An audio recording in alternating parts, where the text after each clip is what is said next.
Well, I need to tell you all something, and it's the most important thing I could ever say to you.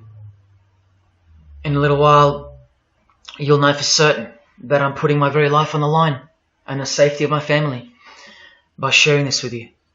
So I hope that buys me at least a few minutes of your precious time. If this video is taken down, it wasn't taken down by me, alright? And I'm partly doing this to wash your blood off my hands, because God saved my life on a midnight highway one fateful night for this very cause. And He's watching, as He clearly proved that night. See, I should be dead. My sleeping driver was hurling us toward a concrete wall at 100 kilometers an hour when an angel of God was sent to wake me up from a deep sleep with just a whisper, and just in time. And for what?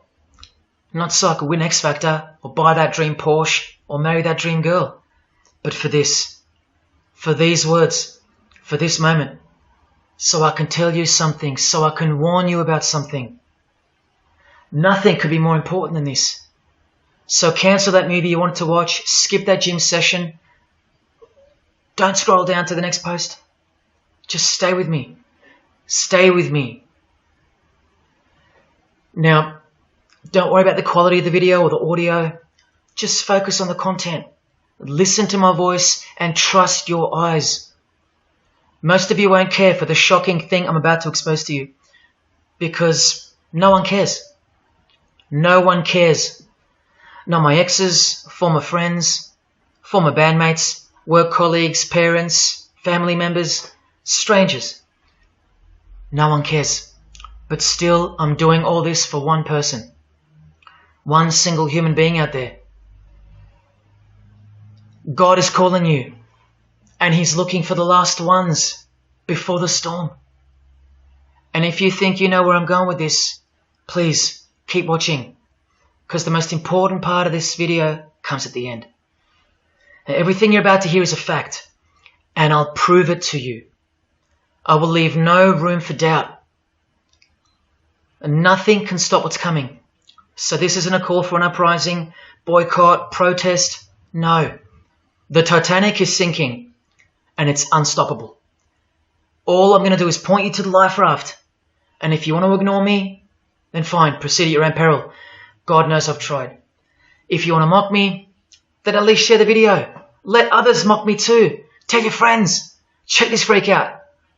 Anything to help me reach someone who has eyes to see and ears to hear. And like I said, in a few minutes, you'll know why my well-being is in danger, and that of my loved ones too. Now let me ask you something real quick. Who do you think, generally speaking, runs the world? What type of people are the leaders of our countries and corporations, and the rich and the famous too? I mean, like, are they Christians? Do Christians run the world? Well, no, of course not. Buddhists?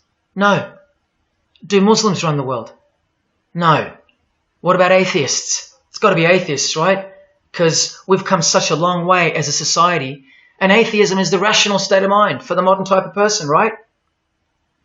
No. What about a mixture of people? Different types of people run the world. Let me tell you something. All the leaders from Africa to Europe to the Middle East, Israel, Syria, Iran, all the way to the Americas, all these people, and we'll get to the celebrities in a second, they're not atheists, Buddhists, or Muslims. No. What if I told you that they all belong to the same religion? A secret religion. One that none of them are allowed to talk about. One that you should worry about because it affects you beyond belief in ways that you never imagined. Before I tell you what this worldwide secret religion thinks of you and plans to do to you, let me tell you what this religion is. And how do I know about this religion? Because I used to belong to it.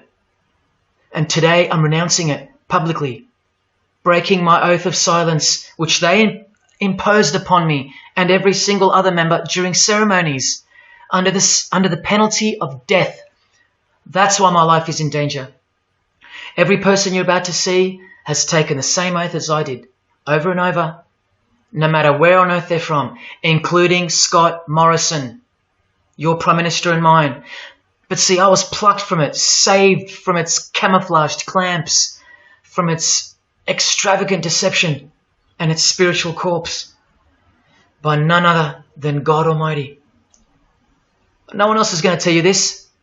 Not your favourite singer or politician, who more than likely also belong to this hidden religion. Nowhere will they speak because they love it. They love their lives. They love their success, the money, the worship they receive. And then there are those who have left but have never broken their oath out of fear. Trust me, you don't know who you're messing with here. The few that have spoken out, well, they lost everything. Or either their reputations and livelihoods are threatened or destroyed, or they're framed for a crime and end up in jail, or they're murdered and made to look like an accident or suicide. Now, just for the record, the God that saved me, which God was that? Jesus Christ, of course. The one and only. And he's the only one they hate, along with his disciples. So I'm invincible until he's done with me. That's why I don't fear him. Now, please don't let the name of Jesus scare you off just yet, because if you're an atheist, you're especially going to want to hear this. Christians and atheists are the most pathetic bunch in the eyes of this ancient religion, the one that rules them all. And I'm only going to show you the tip of the iceberg. And just like an iceberg, the full body of this secret religion continues down past the line of sight, beneath the ocean. It widens in mass and scope until it continues further into the depths, into ever-increasing darkness and invisibility, until it reaches its foundations, which is firmly established in thick blackness, completely unimaginable and not perceived at all to those who only ever get to see its tip peeking out of the ocean top, including most of its members. At least 75%, 80%. And unless you're a member of this religion and this secret society, as they call it, you won't be granted access to the world stage or of a position of influence. It's become a prerequisite for success now that they've gained pretty much full control and their members are in every place of prominence and power. So brace yourself for the truth that has been hiding in plain sight every day of your life, and for the mind-blowing, out-of-this-world climax to this video. Now look at this. There's a few different ways they display their allegiance. They don't do it often, and some don't do it at all. But most of them can't help themselves, because when they do it in public, it's a hidden statement.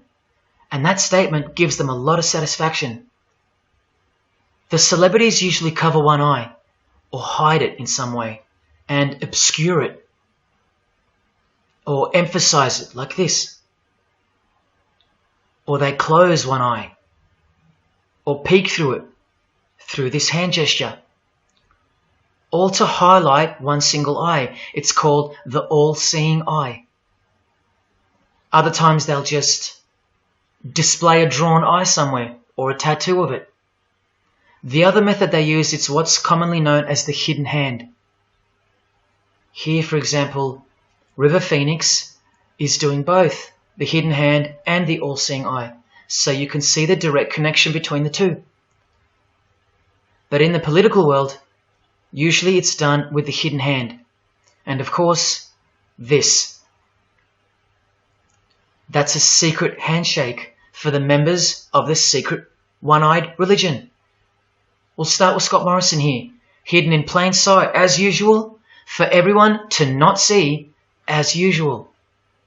Look at the handshake. I was taught this very handshake, or grip as they call it, during my time in this great school of deception. Here's a picture of a normal handshake, and here's the secret handshake. Normal, secret. Now here's Scott Morrison with Daniel Andrews. Normal handshake, secret handshake. All of them are sworn to secrecy under the penalty of death. And remember, I'll prove it to you very soon. Here's former Prime Minister John Howard giving the secret handshake, and Kevin Rudd bowing down to this bloke in front of Julia Gillard. all of whom are members of the religion. And Tony Abbott, you'll see in a second, and he's Julia again. Now, I once heard Julia being asked in a brief interview on TV while she was the Prime Minister. The interviewer asked her, "What religion are you?" My ears pricked up as I was eating breakfast and I froze to hear the answer. And she actually said, with a sinister smirk, "I'm a member of a secret society. Next question, please." And what happened? Nothing. No one cared. No one cared that the person who represents them just confessed that she's a member of a secret society, when the Australian society is at large the only society that should matter. And why is it a secret in the first place? I'll show you. Very soon you'll know their beliefs, and you'll know their master plan, and you'll know why they take such extreme precautions with such hideous oaths of silence under the unbelievable penalties, including death, to stay hidden from the public. So what's the name of this religion? Well, I'll tell you right now. But keep in mind, the magic word you're about to hear only hides the true religion inside of itself. That's how it's secretly flourished to spread like a cancer around the world. It's a religion within a fraternity. The name of the international fraternity, the one that camouflages, conceals, and cloaks the secret religion inside it, is this: Freemasonry. This is their official symbol, the square and compass. Sometimes with a G in the middle, and sometimes with the eye, the all-seeing eye. This is the same eye that these people are referring to. That's where it comes from. The eye is sometimes placed in a triangle, and that's where this comes from, the eye in the triangle. Here's Chris Angel doing it, standing also next to a mate with a square and compass shirt on. Not a coincidence. This is not something Jay-Z invented. This is the religion Jay-Z belongs to, and proudly, as you're about to see. The Freemasons also place the eye at the top of a pyramid because the Egyptian pyramid is integral to their secret system. Here it is on Chris Angel's shirt and Madonna's jacket. That's a Masonic symbol. The Freemasons are sometimes called the Masons for short. It'll all come together and make sense really soon. Here it is hidden in plain sight at the Australian MTV Awards. And this is the MTV headquarters, by the way. Trust me, there's no doubting this. Here's the same eye in a pyramid on a Crowded House logo. Yes, initiated Freemasons. Here's the eye on the Harbour Bridge for a New Year's Eve gig. And I wonder what that eye could be referring to. So what's the connection? The religion is the connection, the secret religion. And you'll see. Prepare yourself for an incredible revelation and the amazing climax that comes at the end of this video. Now this is where the Freemasons are counting on you to lose interest, or roll your eyes and move on. Because in their beliefs, the uninitiated, meaning you, are ignorant and stupid compared to them. You're technically called the vulgar and the profane. Please prove them wrong. Prove them wrong. And stay with me just a little longer. Now the secret identity of this one eye lies in the heart of this religion that lives, breathes, feeds and grows deep inside of Freemasonry. And Freemasonry camouflages it very successfully. So it goes undetected and undisturbed until it ultimately fulfills a thing called the great work. That's what they call it. And they will succeed very shortly. Nothing can stop it now. And I think some of you can sense that something's coming. And who do we trust more than anyone in the world right now? This bloke. And there he is, giving the sign of the hidden hand in front of the whole world. The hidden hand sign is technically called the sign of the master of the second veil in Freemasonry. Veil, get it? Meaning hidden. Now, am I saying that this thing that's happening in the world isn't real? No. I'm saying this. Spoken like a true Freemason. And do you remember this guy? A safe place and a dangerous place. We must treat this new world order, this new world of COVID, we must treat this new world of COVID even in our own homes. So what is this New World Order that he accidentally mentioned? It's common language in Freemasonry, and it has been for a long time. For at least this long. Since the US $1 bill. Hidden in plain sight, complete with the pyramid in the eye. It's the ultimate goal of this religion. And I'll show you what the great work is, at any cost. And Australia, like every other country, is now up to its neck in this pyramidal, one-eyed, occult religion. You think there's nothing hidden on our own money? What about this shadow of a bloke? Who's he hiding in the background? Well, these numbers right here will tell you. And I'll show you that too. Did you know there's a giant pyramid in Australia? You want to see it? Sitting right at the centre of Australian power? Look closely, because you'll miss it. Because that's the way they designed it. There it is. Hang on. Do you see it yet? And what about now? That is the frame of an Egyptian pyramid, which we can now firmly call a Masonic pyramid, complete with a missing capstone. And if you're still in doubt that you're looking at a pyramid, there you go. A perfect to-scale pyramid hiding out of sight inside the giant frame that surrounds it. This is going to be so unbelievable to you that you probably won't believe it. Or if you're that far gone, if you really have lost touch with your own soul, you won't care. And you'll miss the opportunity to have your own eyes open first to the worst news and then to the best news you could ever wish for on this God-forsaken planet in which you're destined to lose everything you have and everything you love until eventually you lose yourself. We have to establish what this religion that's hiding inside of Freemasonry actually is, and we will. And it's shocking, but it's reality. The symbol of the Freemasons itself is not what it seems. It's a squaring compass on the surface, but it conceals something that'll become obvious when I show you.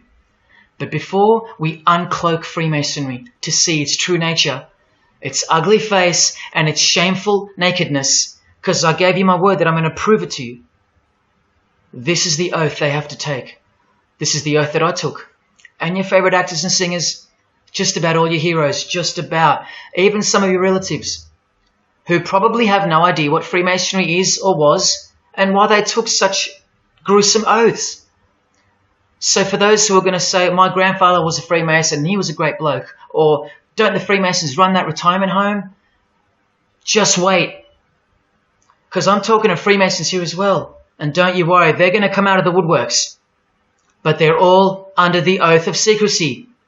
Don't forget that, no matter who they are. Adele, Neil Finn, Chris Angel, or Scott Morrison. The oath comes first. And here it is. This is taken from an official Masonic publication, not intended for the public. This is Duncan's Ritual of Freemasonry. In brief, I, of my own free will and accord, do hereby promise and swear that I will never reveal any of the secrets, arts, parts, point or points of the Master Mason's degree to any person or persons whomsoever. This I solemnly, sincerely promise and swear, under no less penalty than having my body severed in two, my bowels taken out and burnt to ashes, so no more remembrance be had of so vile and wicked a wretch as I, should I ever violate my Master Mason's obligation. So now you know what they think of me. I'm a vile and wicked wretch for breaking my oath. So how can anyone ever trust a Freemason when he speaks about Freemasonry? Unless you're speaking to a rare breed like me. Never reveal any parts, not even a single point, to anyone. Here's another penalty from another degree, this time from Richardson's Monitor of Freemasonry, a legitimate Masonic publication for instructing and laying out the ritual. binding myself under no less penalty than having my throat cut across, my tongue torn out by the roots, and my body buried in the rough sands of the sea. These are the penalties they swear to. And yes, the lodge has penal authority to execute. This is how they look when they're initiated. They have to remove all their clothing and jewelry, including wedding rings, crucifixes, the most meaningful things to them, no matter what. They have to go, because complete allegiance to the society is required. You're blindfolded at every initiation because you symbolize someone who lives in utter darkness before you receive the light of Freemasonry. And that light will become so obvious to you in a bit. The secret that is being unveiled by incremental degrees to the candidates in the lodge is staring us in the face in daily life. And that truth is pretty scary if all you know and all you have is this world. But they know much more than that. At one point, when the blindfold comes off, this is what you're surrounded by. Blokes dressed like this, holding swords to your face. And that's nothing compared to what comes later. So your own wife or daughter don't qualify for discussion in these matters, unless they too are initiated to the same level as you. So please don't tell me that your grandfather or your neighbour is a Freemason and that there's nothing wrong with Freemasonry. How would you know when they're under oath never to reveal anything to anyone? The whole successful system is constructed by the art of lying to the public and to their own members of lower degrees. And we trust these people. Now here are the illustrations for the signs and handshakes. And you only receive them after the oath has been taken. This is the sign you do upon entering and exiting the ritual room while facing the Grand Master. It stands for throat slit, and it goes like this. A continual reminder of where you are and what awaits you if you have a change of heart or rebellious spirit. And here you have the illustrations of the secret handshakes. Look familiar? And this is the sign of the Master of the Second Veil. See? Purely Masonic. You don't pick this stuff up off the street. Now this is how it's generally executed in the public arena.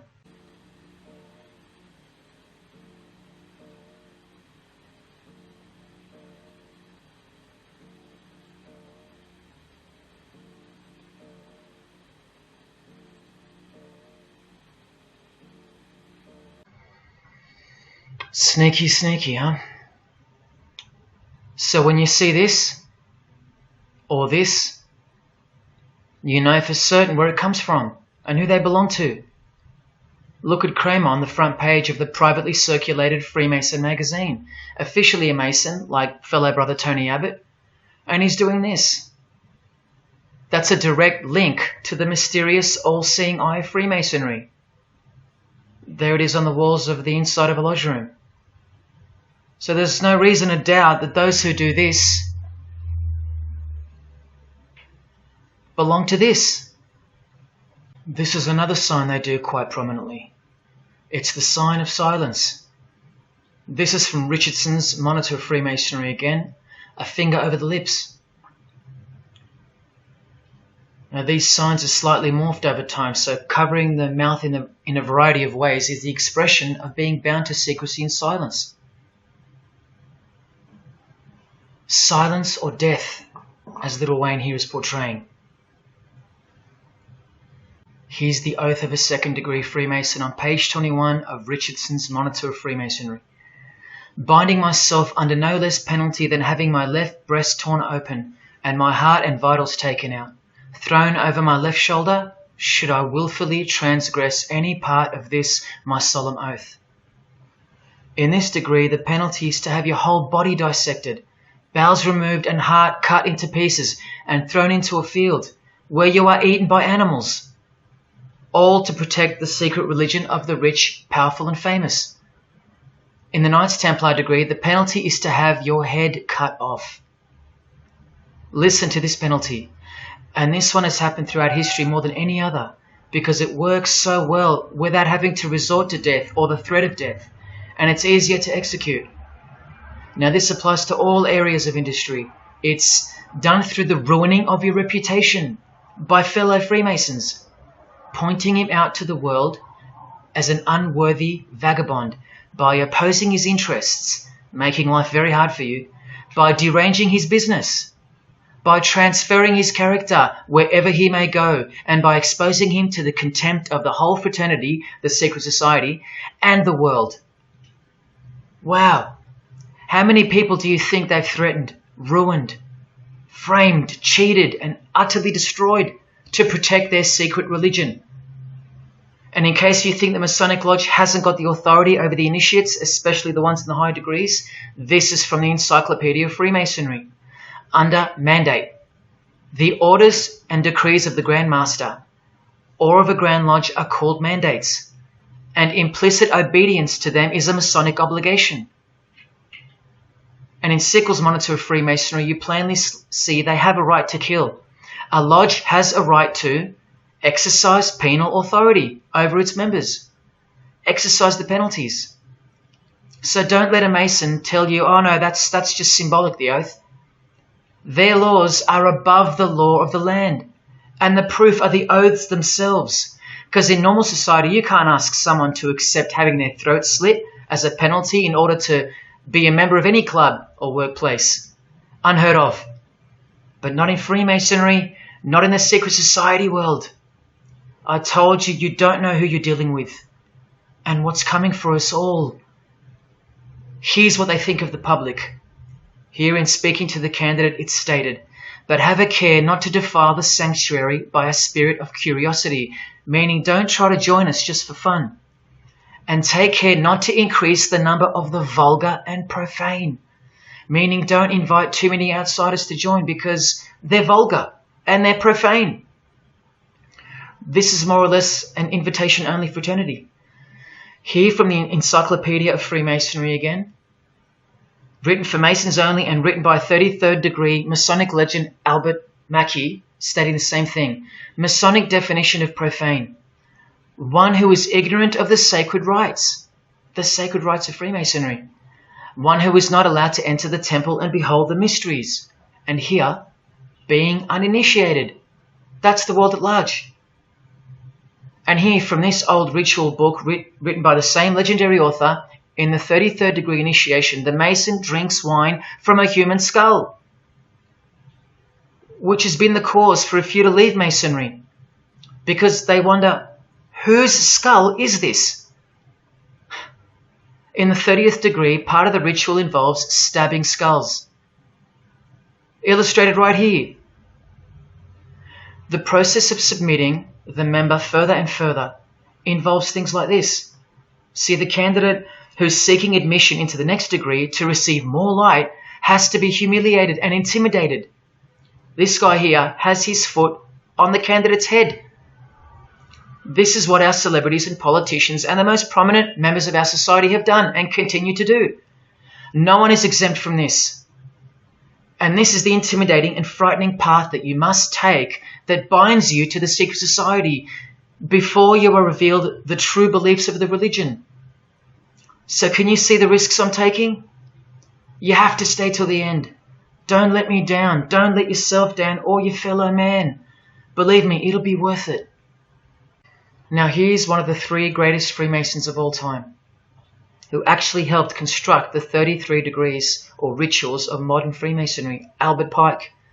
A hideous man with a deeply complicated mind, and one who will soon help you to see who they really are. This is how important he is to Freemasonry. He's buried here, in the House of the Temple, a Washington Masonic Lodge, just around the corner from the White House. He was called the Grand Commander, Sovereign Pontiff of Universal Freemasonry, a giant of this secret society, the only Confederate general who has his own statue. And who were the Confederates?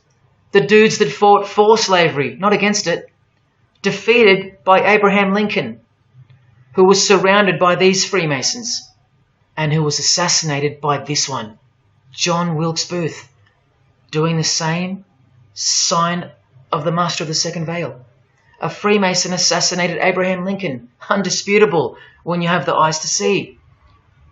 Now, Albert Pike writes in his colossal work, which some refer to as the Bible of Freemasonry, called Morals and Dogma, and on page 113 he says, "What can there be in common between the vile multitudes and the sublime wisdom?" That's what Freemasons possess, sublime wisdom. That's what their secret is. It's sublime. The secret I'll reveal to you. Now just quickly, here's Freemason Kanye West. Here he's giving the Masonic grip to his brother Mason Jay-Z. Look at the lapel he's wearing in this picture. It's the same double-headed eagle as on the front cover of the so-called Bible of Freemasonry, Morals and Dogma, written by the Grand Commander Sovereign Pontiff of the religion that Kanye and Jay-Z have been sworn into and thus granted access to international success. His Christian conversion isn't what it seems, and you'll soon see what job he has to do. Now look at what else Freemasonry thinks of the uninitiated, from the words of the Grand Commander himself. The truth must be kept secret, and the masses need a teaching proportioned to their imperfect reason. I hope you're listening, because we're about to get going here. These truths were covered from the common people, as with a veil. There's that veil again. And the mysteries were carried into every country. Freemasonry was secretly imported from the East into the whole world to weave its web in the darkness, to increase and advance its agenda. The sages, meaning the enlightened ones, always had an esoteric creed, unknown to the vulgar. And here he says, to the end that the vulgar heard, seeing might not see anything, and hearing might comprehend nothing. Are they right? Am I wasting my time, laying it all down for nothing? Because they know you so well? Your favorite celebrity and politician's secret religion is beyond the reach of the vulgar. Vulgar is what you are to them. He won't tell you. She won't tell you. And they won't tell you.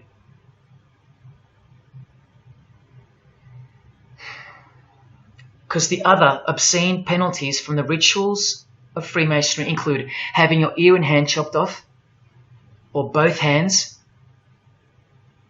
being hung in your own home,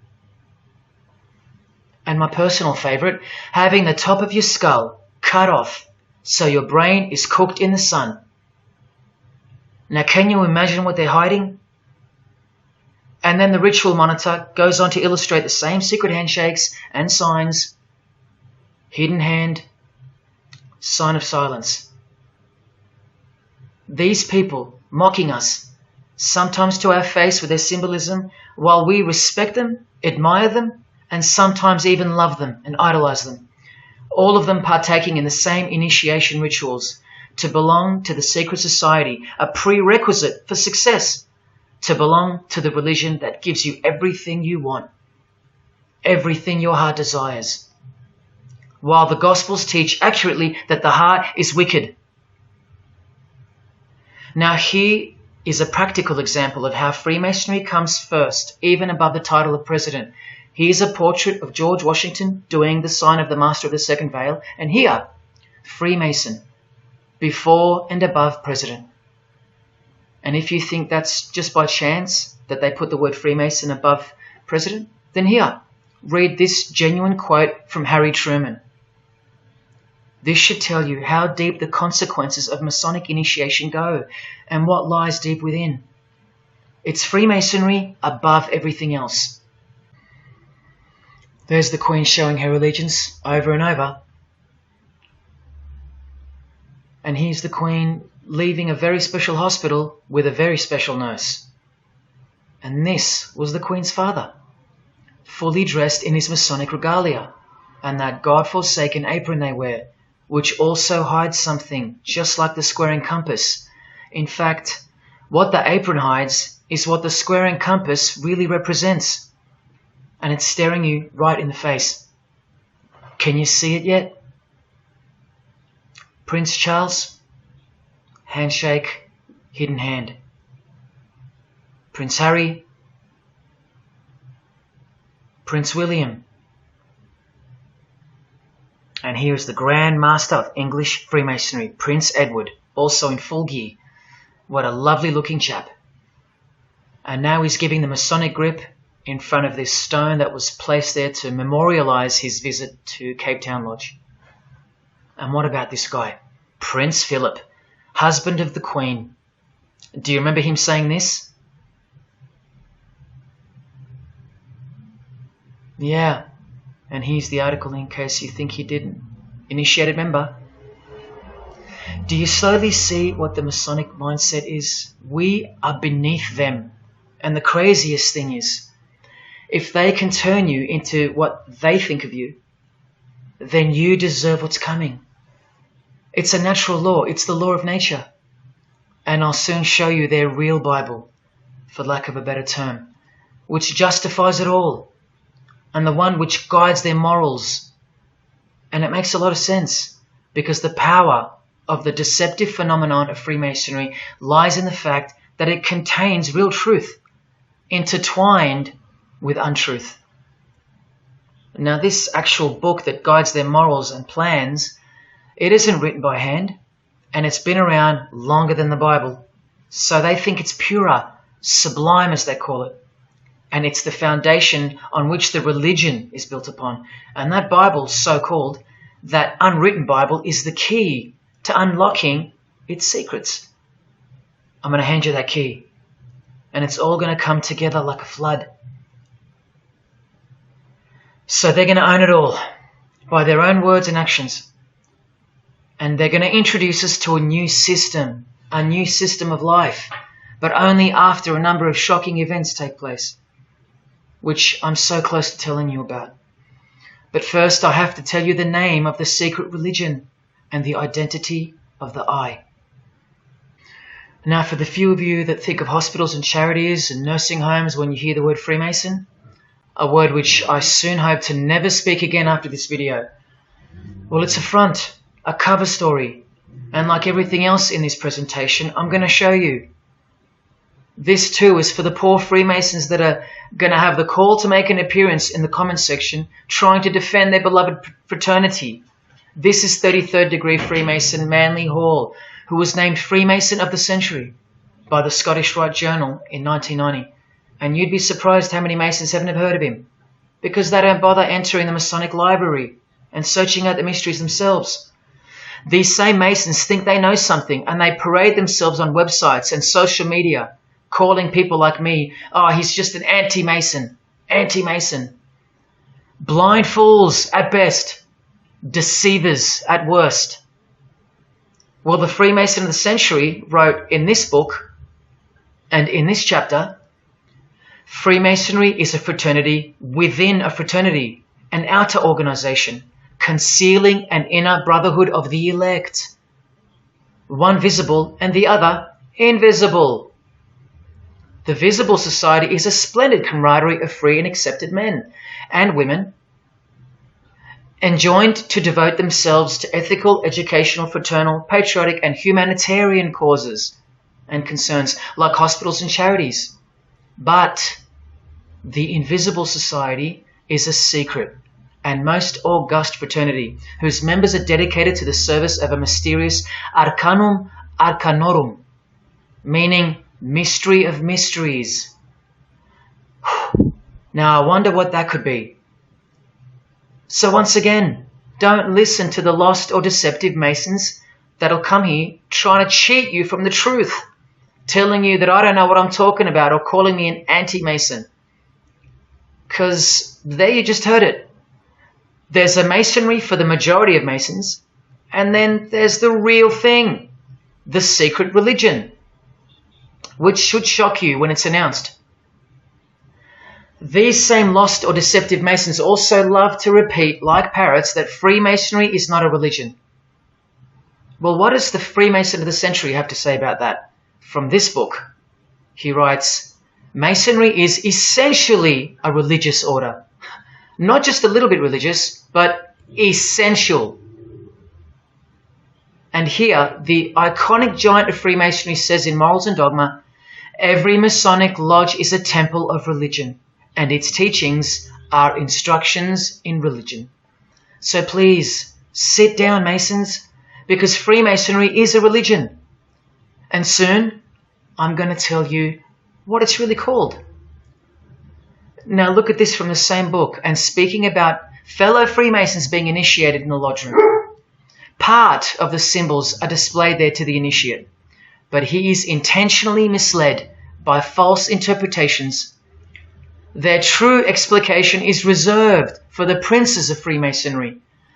The whole body of the royal art, which you'll know all about soon, was hidden so carefully in the higher degrees. So you see, the whole thing is built on lies. And the ultimate liar lives inside the triangle, above the pyramid, so that even the highest Masons are living a monstrous lie. Wake up, Masons. Even you are deceived, just as the public is. Unless, of course, you're hungry enough to want to acquire all the power and climb up that pyramid closer to the eye that sees all. In that case, close your mouth, go back to your lodge, and good luck to you. Or, of course, grow some kahunas and be honest. But then you can't, right? Because you'd be breaking your oath. Sad.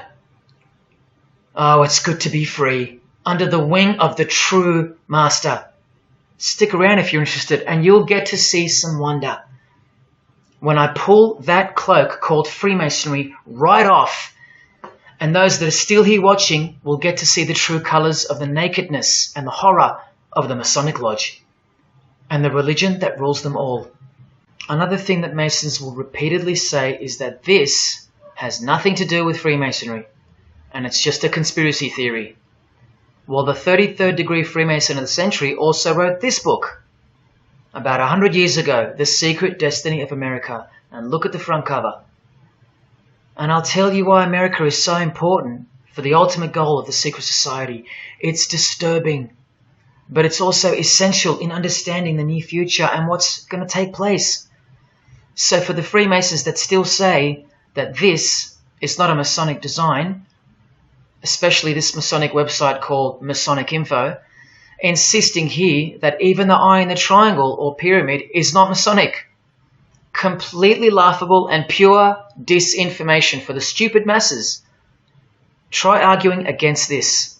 This is from a 1960 copy of the New Age magazine, an official organ of the Supreme Council of 33rd Degrees. No higher authority in the United States to speak of the relationship between Freemasonry and the US $1 bill. Masonic symbolism in a $1 bill. Look at them all. 13 leaves, 13 bars, 13 feathers, so on and so forth, and of course this, the Masonic all-seeing eye, located in the pyramid. So you think this is a conspiracy theory or just a plain conspiracy? Well, here's JFK, yes, a Freemason, but one who had enough when he wanted to print money disassociated from the Masonic central banks, just like Abraham Lincoln, and he paid the price for it as well. Listen to the speech we never hear about in school. More proof that they control the education system here and everywhere. Please, just have a quick listen to this. Ladies and gentlemen, the very word secrecy is repugnant in a free and open society, and we are, as a people, inherently and historically opposed to secret societies, to secret oaths, and to secret proceedings. For we are opposed around the world by a monolithic and ruthless conspiracy that relies primarily on covert means. I am asking your help in the tremendous task of informing and alerting the American people.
as I said in the beginning, you're just seeing the tip of the iceberg peeking out from the ocean top.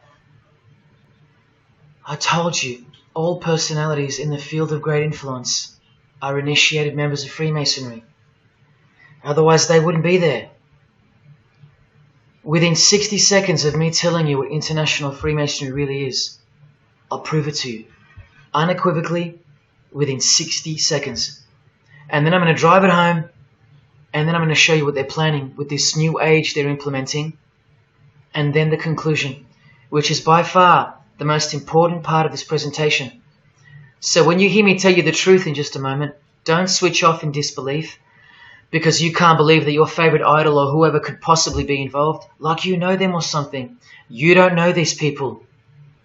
You do know that they're under oath never to reveal their beliefs to you. The vile multitude.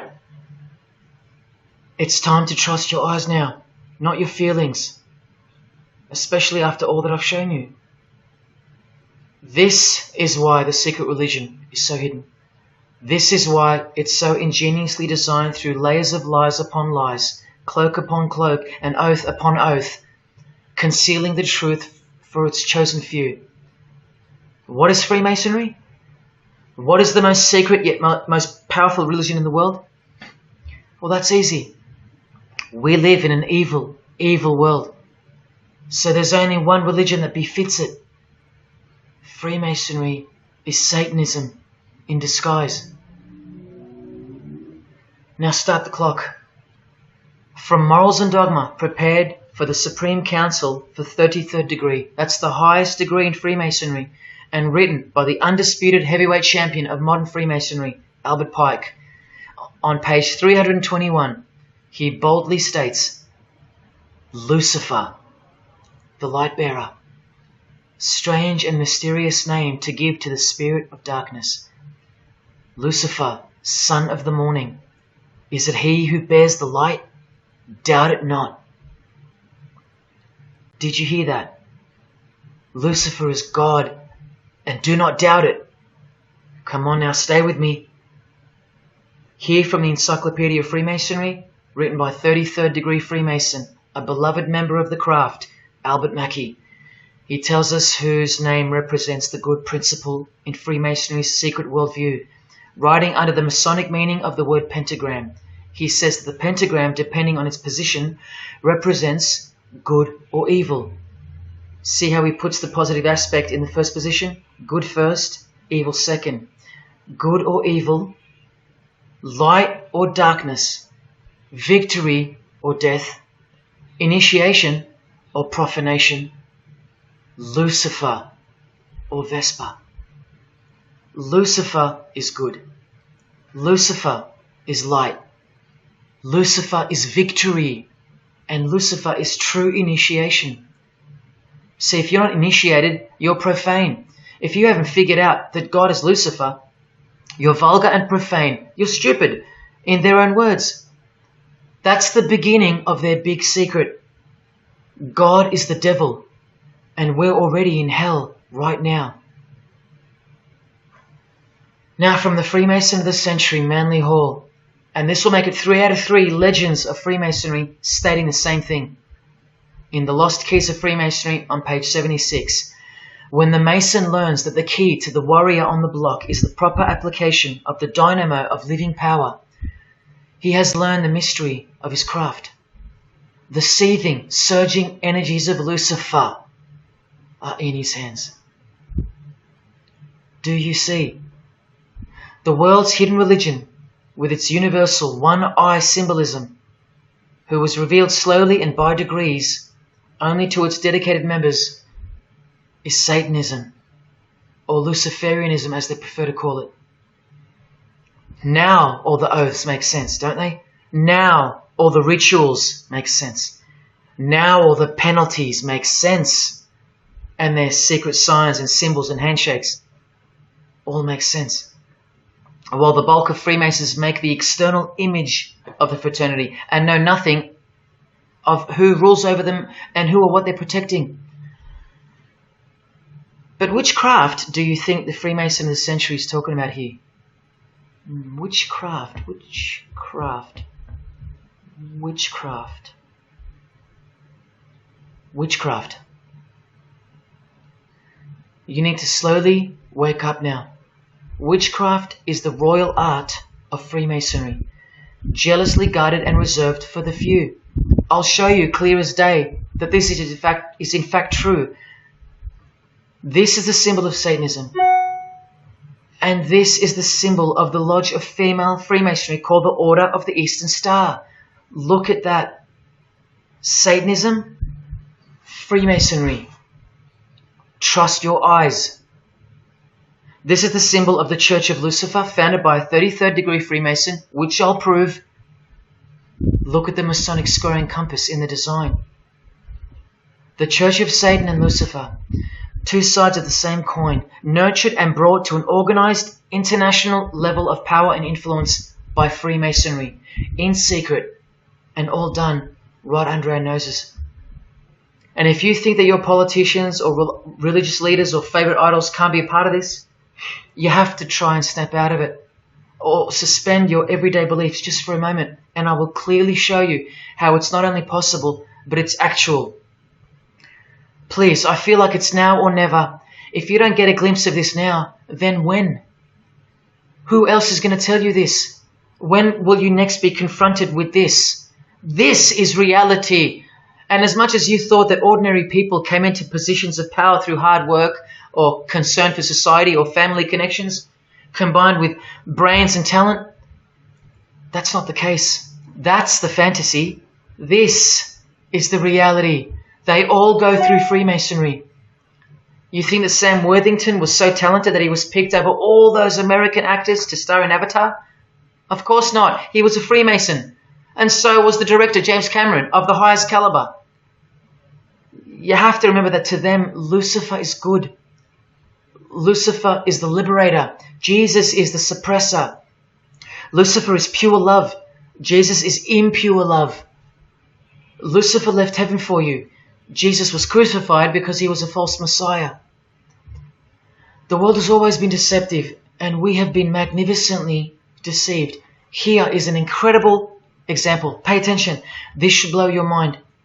Charles Darwin, the father of atheism and rationalism, was an initiated Freemason, doing the hidden hand of Freemasonry in this picture, and the vow of silence in this one. This would have remained unknown to us because no one's going to teach us this. But now we have the tools to see his beliefs, not through his words, but through his signs and symbols. I told you they can't help but to show off their religions, because they think we're stupid, vile, and ignorant. And I've proven that to you as well. So once again, are you going to prove them right by switching off and ignoring this? Well, unfortunately, more than 90% of you will.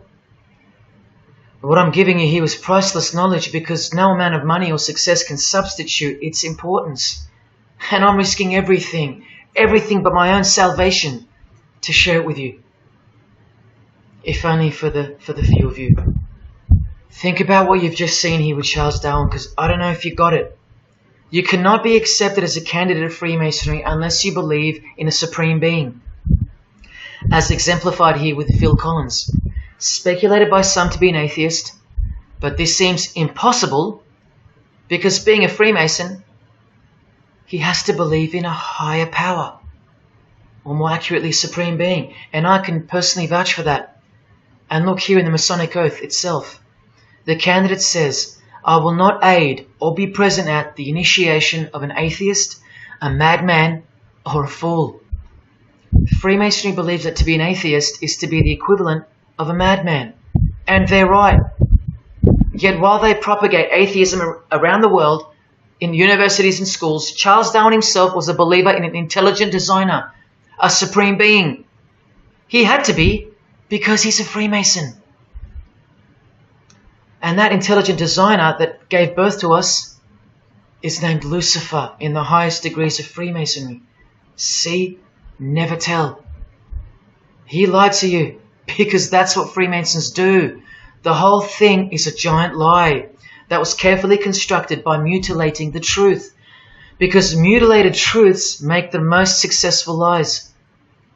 This is the secret to their success, a lying tongue and a lying spirit from the 1st degree to the 33rd degree, to each other and to us.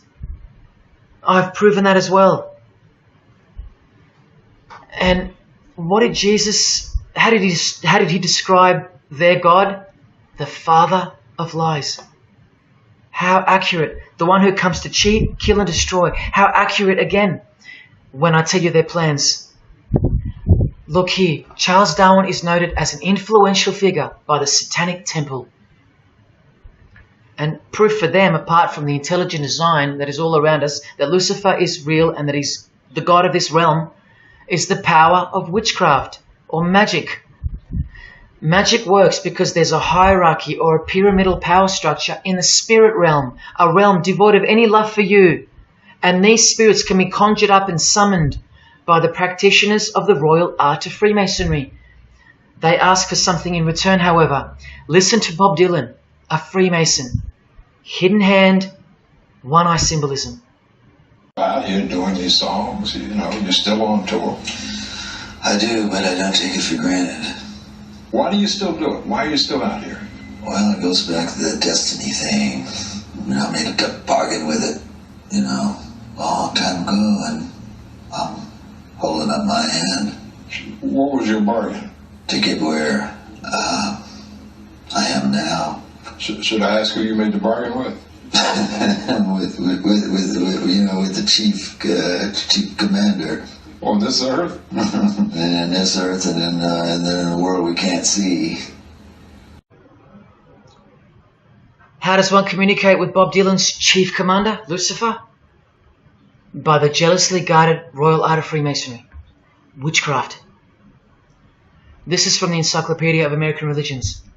Secrecy is bolstered by a system of initiations and degrees, the Freemasonic system. The material which is kept secret is the magical knowledge of the group. This knowledge may consist of rituals and powerful magical formulas. Do you think J.K. Rowling isn't a Luciferian? In this article, J.K. Rowling reveals the inspiration behind the Deathly Hallows symbol. And what is it? The Masonic square and compass, with the one eye that all the celebrities mimic. That's the inspiration. They're all members of the secret society. If you think that doesn't prove anything, here she is with her new tattoo. It says Solve Coagula. Also a song title by fellow Freemason Marilyn Manson. And where does it come from? Here, the Baphomet. The image of Lucifer as conceptualized by another Freemason, Eliphas Levi, in his book, The Doctrine of Transcendental Magic. This horrid thing, with breasts, a penis, and a goat's head with 2 horns, has these words written on its arms, Solve Coagula. The impact of the meaning of these 2 words should disturb you to soberness when I tell you about them. Because apart from other things, they involve the process in which the new system will be implemented at unbelievable cost to you and I. Here's a statue of the Baphomet at the temple, Satanic Temple, complete with 2 little kids admiring it. That's J.K. Rowling's religion, Satanism. The secret religion for the highly evolved and the highly successful. Welcome to the real world. The same Masonic author writes in The Doctrine of Transcendental Magic, in the ceremonies practiced at reception by all secret societies, there are found indications of a doctrine which is everywhere carefully concealed, and that is witchcraft. And in his History of Magic, he tells us it is the royal art, and that's what Freemasonry calls it. And where did he get his inspiration for the Baphomet? From the Knights Templar, another secret society who were banned, and some of its members were executed in the 1300s for glorifying evil, as it's openly stated here in the Satanic Rituals. And where do modern day Knights Templars reside now? Within high degree of Freemasonry, right here. Again from the Encyclopedia, and listen to this. The continuing impact of speculative Freemasonry, which means modern day Freemasonry, provided fertile soil in which new magical orders could grow. Magical orders, meaning other branches of secret societies, of which Freemasonry is the umbrella. Because Freemasonry is the king of secret societies. Just like JFK tried to tell us, it's the prestigious channel that one must go through. And it is the reason that the oldest religion in the world has made a colossal comeback and is now on the brink of success. Which, as I said, nothing can stop now. And again from the encyclopedia, the groups wear ritual garb and meet in magical lodges. And where do Masons meet? In the Masonic Lodge. Like here with a magical pentagram on their checkered floorboard. Are you believing your eyes? Or are you making excuses? Here's another statue of the Baphomet at a satanic temple doing the sign of the horned god Lucifer. The hand sign mimicking the horns on his head. And of course the upside down cross. And here's Barack Obama doing the same sign. And the sign of silence with a twist. Who do you think he's mocking here? You and I. But mainly Christians. Because Christianity is the one force that has stood between you and the inconceivable horror that is awaiting us and is on its way.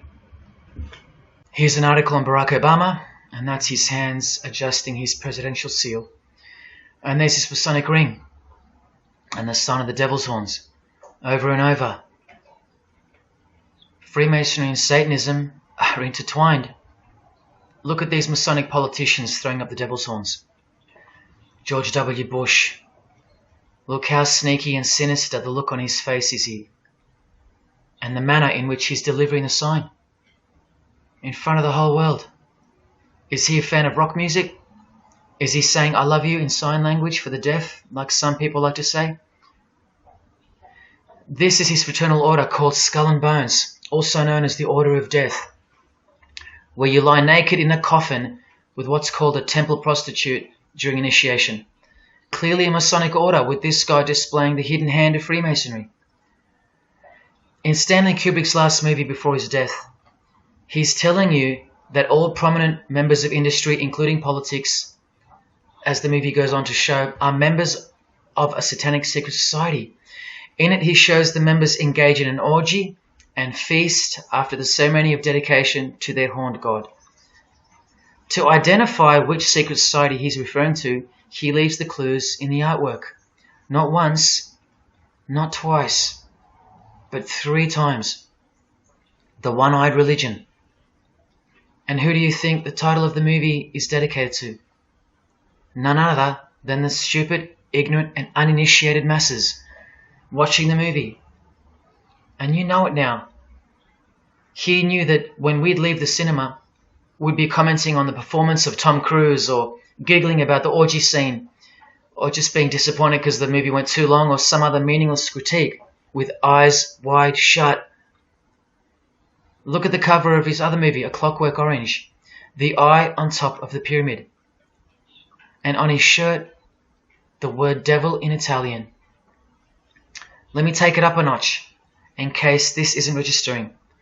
Listen to the founder of the Satanic Church, Anton LaVey, tell us in his book, The Satanic Rituals, which is a companion to the Satanic Bible, Masonic orders have contained the most influential men in many governments, and virtually every occult order has many Masonic roots. This is back in 1972 he said this. Now 40 years later it should read all governments, not many. And why is the founder of the Church of Satan talking about Freemasonry, the most respectable and charitable fraternity in the world, that no one seems to talk about and that we never hear about in school? This is why. Because the Satanic Ritual is a blend of Gnostic, Kabbalistic, Hermetic, and Masonic elements. That's crazy, because Freemasonry is a blend of Gnostic, Kabbalistic, and Hermetic elements too. Any Masonic writer will confirm that. But how can that be? Because Freemasonry is Satanism in disguise. On page 106, every rite of the Black Order employed Masonic principles. Every rite of these Black Orders, one of which was called Freunden von Lucifer, which translates to Friends of Lucifer. And guess what? There are numerous manifestations of Satanism in Masonic ritual, including the goat, the coffin, and the death's head. Please awaken, O sleeper, and let the glorious light of the truth dawn upon your sleepy eyes. How did Freemasonry get away with this? Just like Jesus, the greatest enemy of theirs, said they would, by dressing the wolves as sheep. A satanic underground carefully cloaked in Christian trappings. That's how Freemasonry got away with it. We can't find out about it because they run the media and the education system clearly. John F. Kennedy was brutally assassinated after he attempted to inform us that we are opposed around the world by a monolithic conspiracy. Did he know that Lucifer was the god of Freemasonry? I don't know.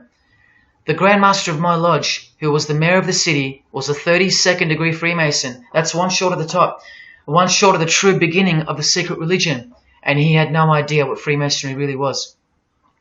After 42 years in the lodge, they never invited him into the 33rd degree initiation because he couldn't see past the Christian trappings, as they were designed to do exactly that, trap the Christian, or trap anyone else who was too sensitive to behold the truth.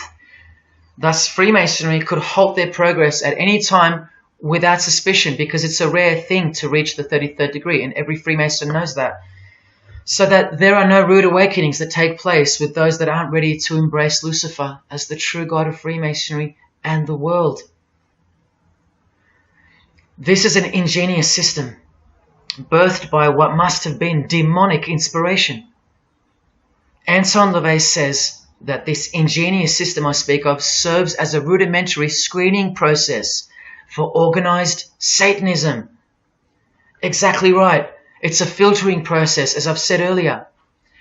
An international filtering process from which men and women are picked and permitted to enter the world stage. And I'm saying all this for those who naively think that politics and magic ritual do not mix. That's the founder of the Satanic Church. He admits that. Admissions that were never heeded because no one cares. How else did the Freemasons pull the wool over our eyes? The companion to the Satanic Bible tells us that as well. By filling the world with fools. And who's the biggest fool in the eyes of Freemasonry? An atheist. From the Encyclopedia of Freemasonry. One who does not believe in the existence of God. Such a state of mind can only arise from the ignorance of stupidity. All this time, you're laughing at Christians, and the Freemasons are laughing at you. Here's Brad Pitt, wearing his Masonic ring and covering his eye.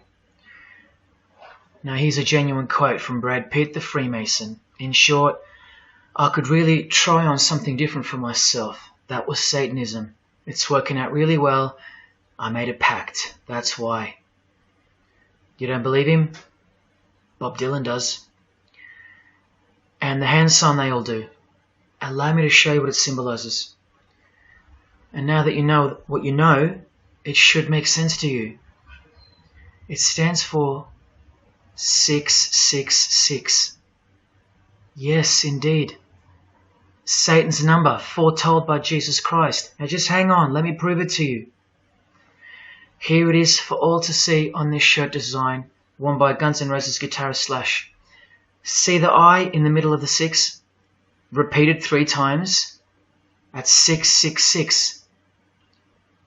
In this one, the design in the shirt is clearly demonstrated by the person wearing it. Another example, the hand sign with 3 6s on the shirt. Here's a movie poster, the hand sign and the 6 on his lapel. Connect the dots. Here's Don Cheadle, the hand sign, and here he covers one eye with the dice. What's the number on the dice that he holds toward the camera? 6. There's literally 3 6s that manifest in the hand sign itself, like this. That's why they do it. Here's Drake with the most obvious example, holding up the hand sign with the all-seeing eye of Lucifer on his bicep. And here, blatantly connecting the 6 to the hand sign on the artwork to one of his songs. The hand sign over one eye, obviously signifying a 6. This is proof. The number is mystical and it's grounded in reality, and it's related to sex rituals within witchcraft. You'll see, I'll show you. But if that's not enough, there. Drake is clearly intending that hand sign to be a way of communicating the number 666. A hater of Christianity and Jesus Christ. But I wonder why. He has everything he desires. Christians aren't suppressing him. He doesn't hate Buddha or Muhammad. None of them do. No. Jesus is who they hate. But they protect Freemasonry by communicating its presence in their lives, not by word, but by symbols and signs. Disciples of Lucifer. While you don't believe it, they take it very seriously, and they mock you by displaying it in your face. They know the truth. The chief commander, the one at the top of the pyramid, is Satan, the god of this world, just like Jesus told you who he is. Britney Spears doing the 666 over the eye, and look at this. The devil's horns while she wears the seal of the US $1 bill, designed by Freemasons. You know why now.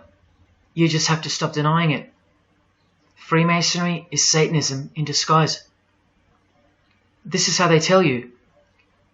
Let's go to Britney's close friend, whom she tongue-kissed in front of the world, sexualized as these people are, and for all the girls out there to be inspired and corrupted by. Madonna, wearing the same Masonic design as Britney.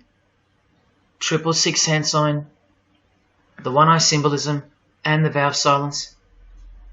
The vow of silence with her fellow practitioner of witchcraft. The Masonic eye in the triangle behind her, and now the upside down cross of Christ on her outfit. A member of the secret society who hates Jesus with a passion, as you can see here with Lucifer, the god of Freemasonry, giving her oral sex. Deep despisers of Christianity. Are you wondering why yet? The sign of the devil's horns here, meaningfully placed and done with precise intent, like with all of them. And here teaching her poor children to follow in her footsteps. Truly only God knows how many young people she's perverted in her career, all orchestrated by Freemasonry. Here's the founder of the Church of Satan again, Anton LaVey, showing the horn sign. The horned god of the witches, as illustrated by Una Woodruff in her book Witches. And here, with a member of the Agora sect of Hinduism partaking in a ritual of the oldest religion of the world. She's drinking blood here from what? A human skull. Sound familiar? That's right. That's what all the high-level Freemasons do, except they use wine, until they themselves are invited into the secret religion. It's ritualistically done to gain magical abilities, not a myth. And look at her hand sign. It's also known as the El Diablo. Do you still think this hand sign is a joke, or it's misunderstood or misrepresented by people like me? Look at the cover of Anton's other book called Satan Speaks. Look at the eye. He has one eye emphasized. Can you see? What about the image of Lucifer in the Satanic Temple? Look at the right eye. It's darkened. You ready for this? From the Bible. And this passage is thousands of years old. Woe to the worthless shepherd. His right arm shall be completely withered, and his right eye shall be utterly darkened. Where do you think this hatred for Jesus comes from? Do you think it's because we've outgrown it? Or because it speaks the truth? Who do you think this worthless shepherd with one eye darkened is? And who said, I am the good shepherd? Who said that? Jesus Christ is the good shepherd, not the worthless shepherd with one eye. You think this is all just a coincidence? Just hang tight a little longer and you will see some wonder. Here's Anton LaVey with Freemason Marilyn Manson, and here's Marilyn covering his eye. In case you forgot that this is the eye of Freemasonry, the international religion they all belong to. Here he is, giving the sign of the master of the second veil, the hidden hand of Freemasonry, along with his Masonic ring. You know how many presidents and journalists and common men have tried to expose Freemasonry? Or get it shut down, get it banned? Well, those days are long gone. Marilyn Manson, the Freemason who tears the Bible into pieces on stage during his performances, he captured the fundamental purpose of Freemasonry's existence very well when he said in an interview with Spin magazine in 1996, "Hopefully I'll be remembered as the person who brought an end to Christianity," echoing the dreams of grandeur, just like his spiritual father.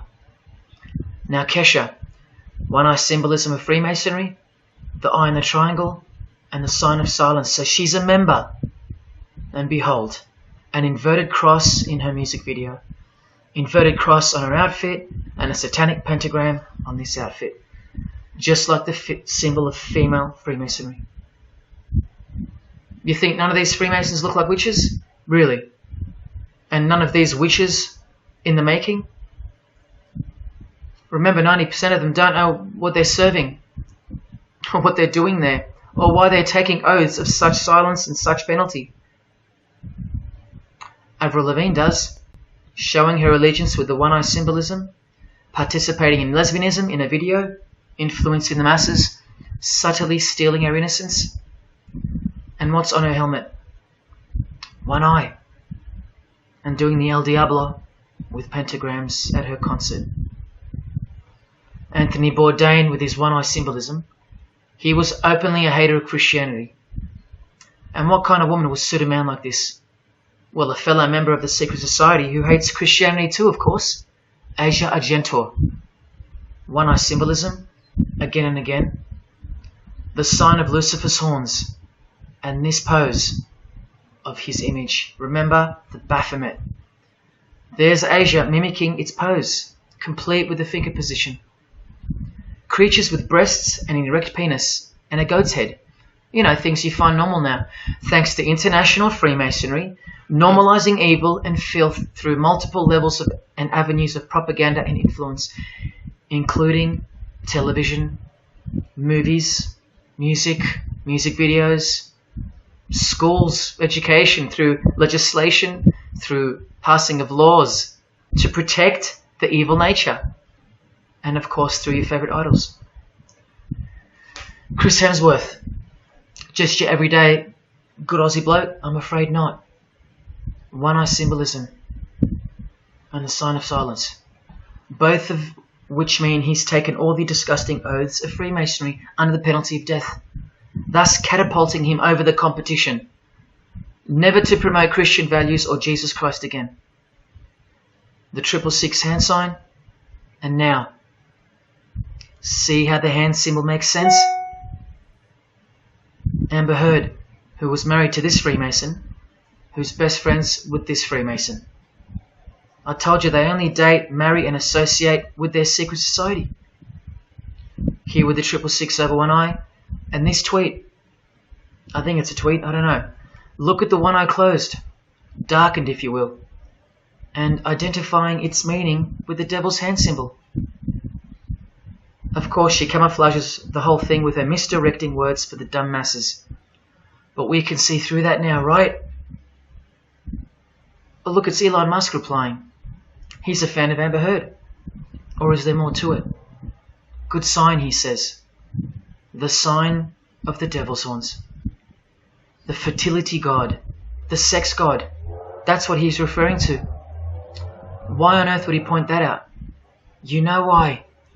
But to be sure, let's go to his wife or girlfriend, Grimes. One eye. And whose eye is it? You know that too now. The God of this world. Who hates Jesus Christ just like she does. 2 inverted crosses of Christ and the pentagram. And what about Elon's mother? Of course, all members of the secret society. Most of us who never even knew it existed. Blink-182, initiated member with some of his secret brothers from the lodge. Vow of silence. Sign of the devil. Cyndi Lauper, all-seeing eye. Vow of silence. the sign of the god of this world.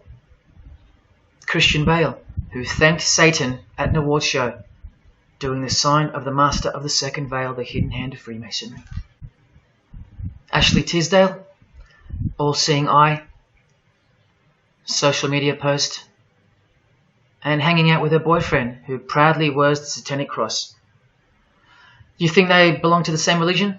Of course they do. Bonnie Wright, one eye and the satanic horns. John Cleese, I include him here because he's a well-known hater and mocker of Jesus Christ and Christianity. He got rich off it, and he's a proud Freemason, showing his allegiance. Motley Crue, Nikki Sixx, Tommy Lee, Vince Neil holding a cross upside down, and their album cover. Secretly Freemasons under oath while promoting Satanism in the open, doing their job and influencing the masses to hate Jesus and Christianity and to live a life of sin through seduction of their music. Secret Society member Jimi Hendrix hiding one eye and telling you about the secret powers of music. Nirvana, Kurt, bass player Chris, Dave Grohl, Dave and Jack Black making the sign of the pentagram, a geometric tool used in the magical curriculum, and Dave wearing his upside down cross. Hard to listen to all those beautiful songs he's written now. Courtney Love and her daughter glorifying the symbol of Satan, and Nirvana discovering something on a road trip while covering some numbers up. Proud Satanists, all secret Freemasons. Here's Quentin Tarantino. Now that we know what we know, can you see through this picture to reach its true meaning?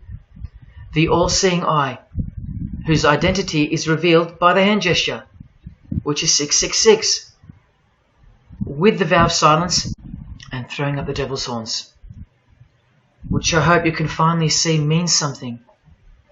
Share. Can this get any more obvious now? The sign of the vow of silence being made with the sign of the devil, telling you that the secret which isn't to be spoken of is Lucifer, right there in front of you. Speaking through signs and symbols, like Confucius said, signs and symbols rule the world, not words nor laws. Cardi B, I just want you to see a few connections between the one-eye symbolism, the 666 hand sign, and the horned God symbol. Eddie Izzard, all-seeing eye, hidden hand, and mimicking the horns of the Masonic God. Oh, but men love the darkness rather than light, as the scriptures put it so solemnly. Look at how precise that statement is. With high-ranking Freemasons loving the darkness so much that they define the darkness itself as light. Watch. In MasonicWorld.com, an article by Worshipful Master John Alexander, who has journeyed from the lower degrees to the high and sublime degrees. This is the religion of our leaders and celebrities, so listen. He writes, every ritual from the high and sublime degrees that I've ever read contains the statement, I beg you to observe that the light of a Master Mason is darkness visible. I put it to you, brethren, that this is the most accurate description of Masonic light that you will ever find. Think about what you just heard, because this is what they learn. Masonic light is darkness. And this is before they enter the real religion of Freemasonry, Satanism. That's why in the high degrees the ritual states to the candidate, I beg of you to observe, meaning to ponder, to contemplate what they mean by the statement. My 32nd degree Grand Master, he never understood. And they don't push you, remember? It's all a screening process to weed out the weaklings who can't handle the truth. The truth that this is how the all-seeing eye sees things. Evil is good and good is evil. Look at what he says immediately afterwards. In keeping with our normal Masonic practice of burying our important truths deeply, the ritual sets out to immediately disguise this truth. Usually people bury their lies, but Masons bury their truths. Because their truth is that God is the devil and that we are in hell. So everything has to be flipped on its head in order for things to make sense in this place where lust creates life, where might is right, where compassion is weakness, and of course, in order to succeed. Look here, with another Freemason of the highest degree, Helena Blavatsky. She writes in her book, The Secret Doctrine. Doctrine means belief. So the book is called The Secret Belief. The Secret Belief of Freemasonry. She says, the sons of God, of whom Satan was one, all those spiritual beings were called angels of darkness, because that darkness is absolute light. Do you see how far they go to protect and glorify the darkness? Because men love darkness rather than light. If these were just randoms next door or some minor cult, I wouldn't be telling you about them, and I really wouldn't care this much. But these are not randoms. These are our heroes. These are those who have crept into the power structure very slowly since 1717, when the first Masonic Grand Lodge was organized, to overthrow Christianity and the world. These are those who we admire, trust. And these are those who have perverted our culture with one hand, the hidden hand, while upholding it with the other hand. So you can never call them out, because they run charities, nursing homes, and children's hospitals in the open, while they propagate smut, violence, debt, and of course atheism in secret. While a plethora of everyday distractions are endlessly supplied to us through entertainment and news, plowing through our lives.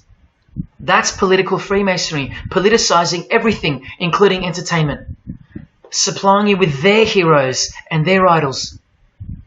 And now that 95% of the world have been spiritually disarmed by thinking, oh, the world is a good place and Jesus is a myth, they've rigged our infrastructure and they're about to bring it down so they can build up their new world from the ashes. A completely new system of life on this planet is coming. I promise you that.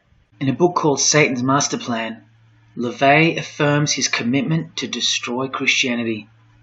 Now check out Anton LaVey, once again in perfect parallel with Freemasonry, stating in the Satanic Bible, waiting at the darkness visible for that bright and morning star.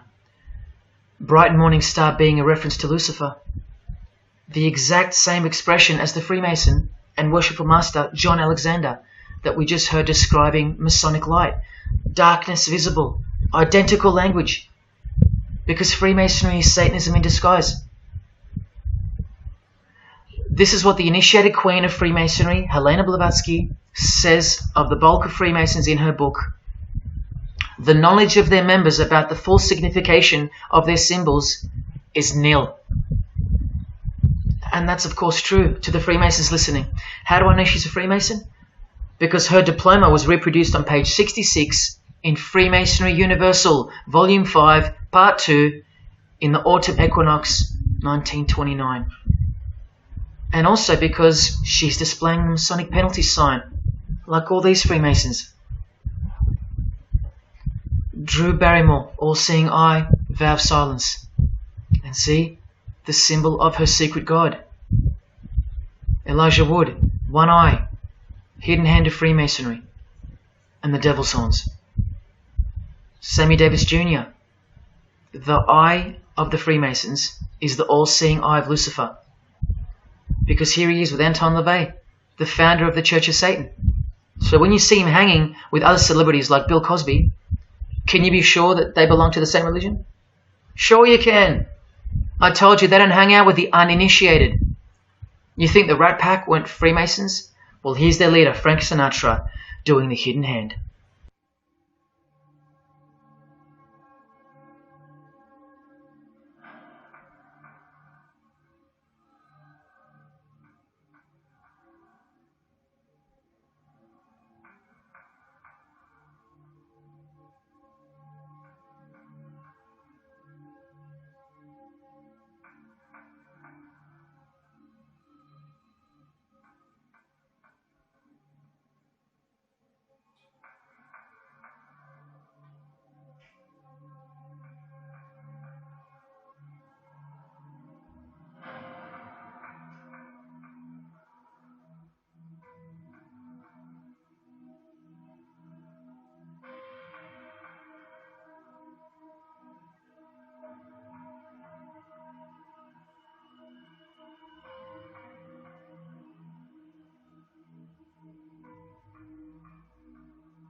got introduced to the music industry. I swear I wanted to be like the Amy Grant of music. Yeah. But it didn't work out, and so I sold my soul to the devil.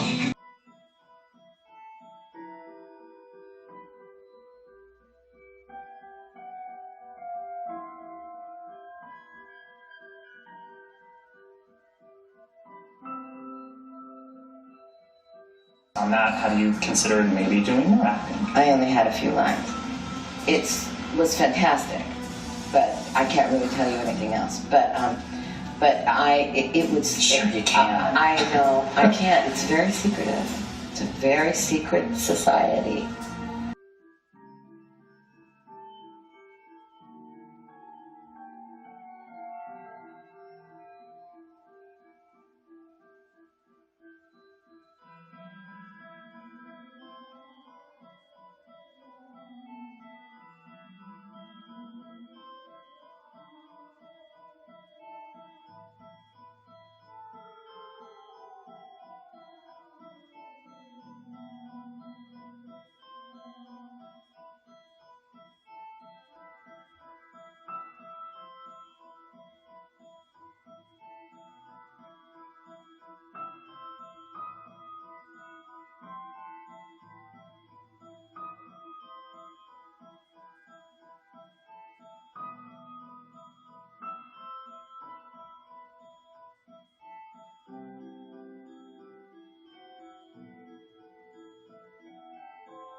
And I'm like, if you don't get this right now, I swear to Lucifer, I'm gonna.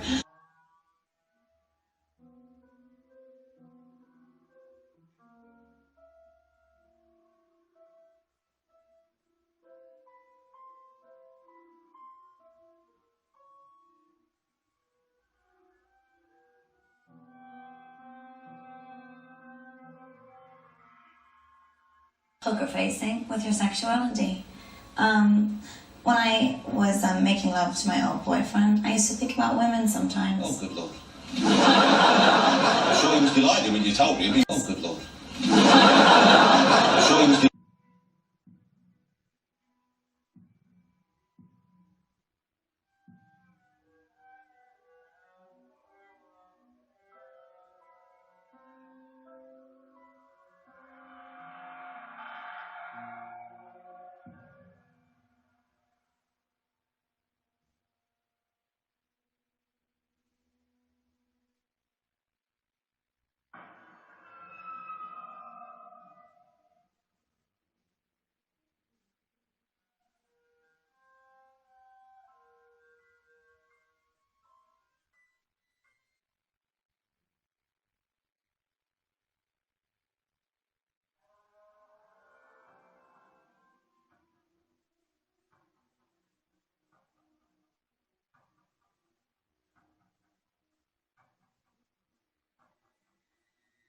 You may feel a small Christ! prick. Christ! Prick.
I'd like to, first of all, I'd like to thank Satan. I'd like to thank Louis Armstrong. I'd like to thank Neil Young. I'd like to thank the Rollins Band. I'd like to thank Bob Marley. I'd like to thank the Marx Brothers. I'd like to thank Salvador Dali. I'd like to thank Louis Bruel. I'd like to thank Miles Davis. I'd like to thank the Parliament Funkadelic.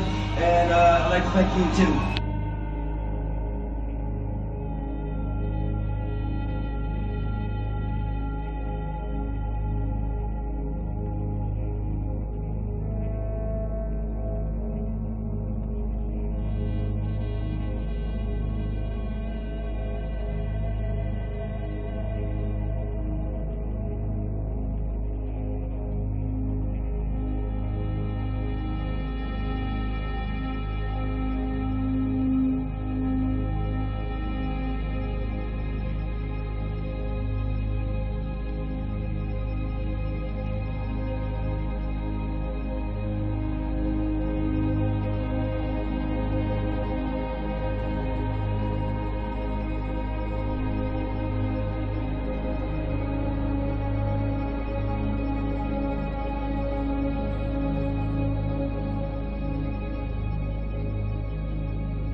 there is a fork in the road that's approaching you. And you can stay on the path which curves to the left by denying the existence of Satanism in the fullness that you've been shown. Or you can surrender to the truth and take the right-hand path. Now, where that road could lead is the sweetest risk you'll ever take. Are you still pretending that this one-eye religion of Freemasonry isn't Luciferianism? See, this here is the biggest obstacle you'll ever face. The very thing that could lead you to the prize is the very thing that will keep you from it. The reality of international Satanism. In the shadow of Christianity, Satanism has always been there. With every church that sprung up, so did its invisible enemy, the Satanic Church, growing out of sight and out of mind from this to this. And Christianity has long been deprived of its power, as clearly demonstrable by the absolute lack of preaching against the institution of Freemasonry. Satanism's magic cloak, Satanism's magic trick, that's Freemasonry. And how they are laughing for now. So Freemasons are at the helm of the power structure of society, which means Satanism rules. And they're making their move for the new order of the ages. Are you that besotted by this evil world that you'll even deny the existence of secret societies? And what about the American president, John Kennedy? Was he just a nutjob like me? Warning us about an international secret society with an international secret plot. A Freemason trying to tell you and the world about Freemasonry. Shot through the head. I've shown you who they are. I've shown you how they successfully operate with degrees of initiations and horrific and illegal oaths of secrecy. And I've shown you why they are a secret society. I've proven it to you. And only now that I've done that, I can show you in this many minutes what the shocking new order that Freemasonry has so cautiously been guiding us toward actually looks like.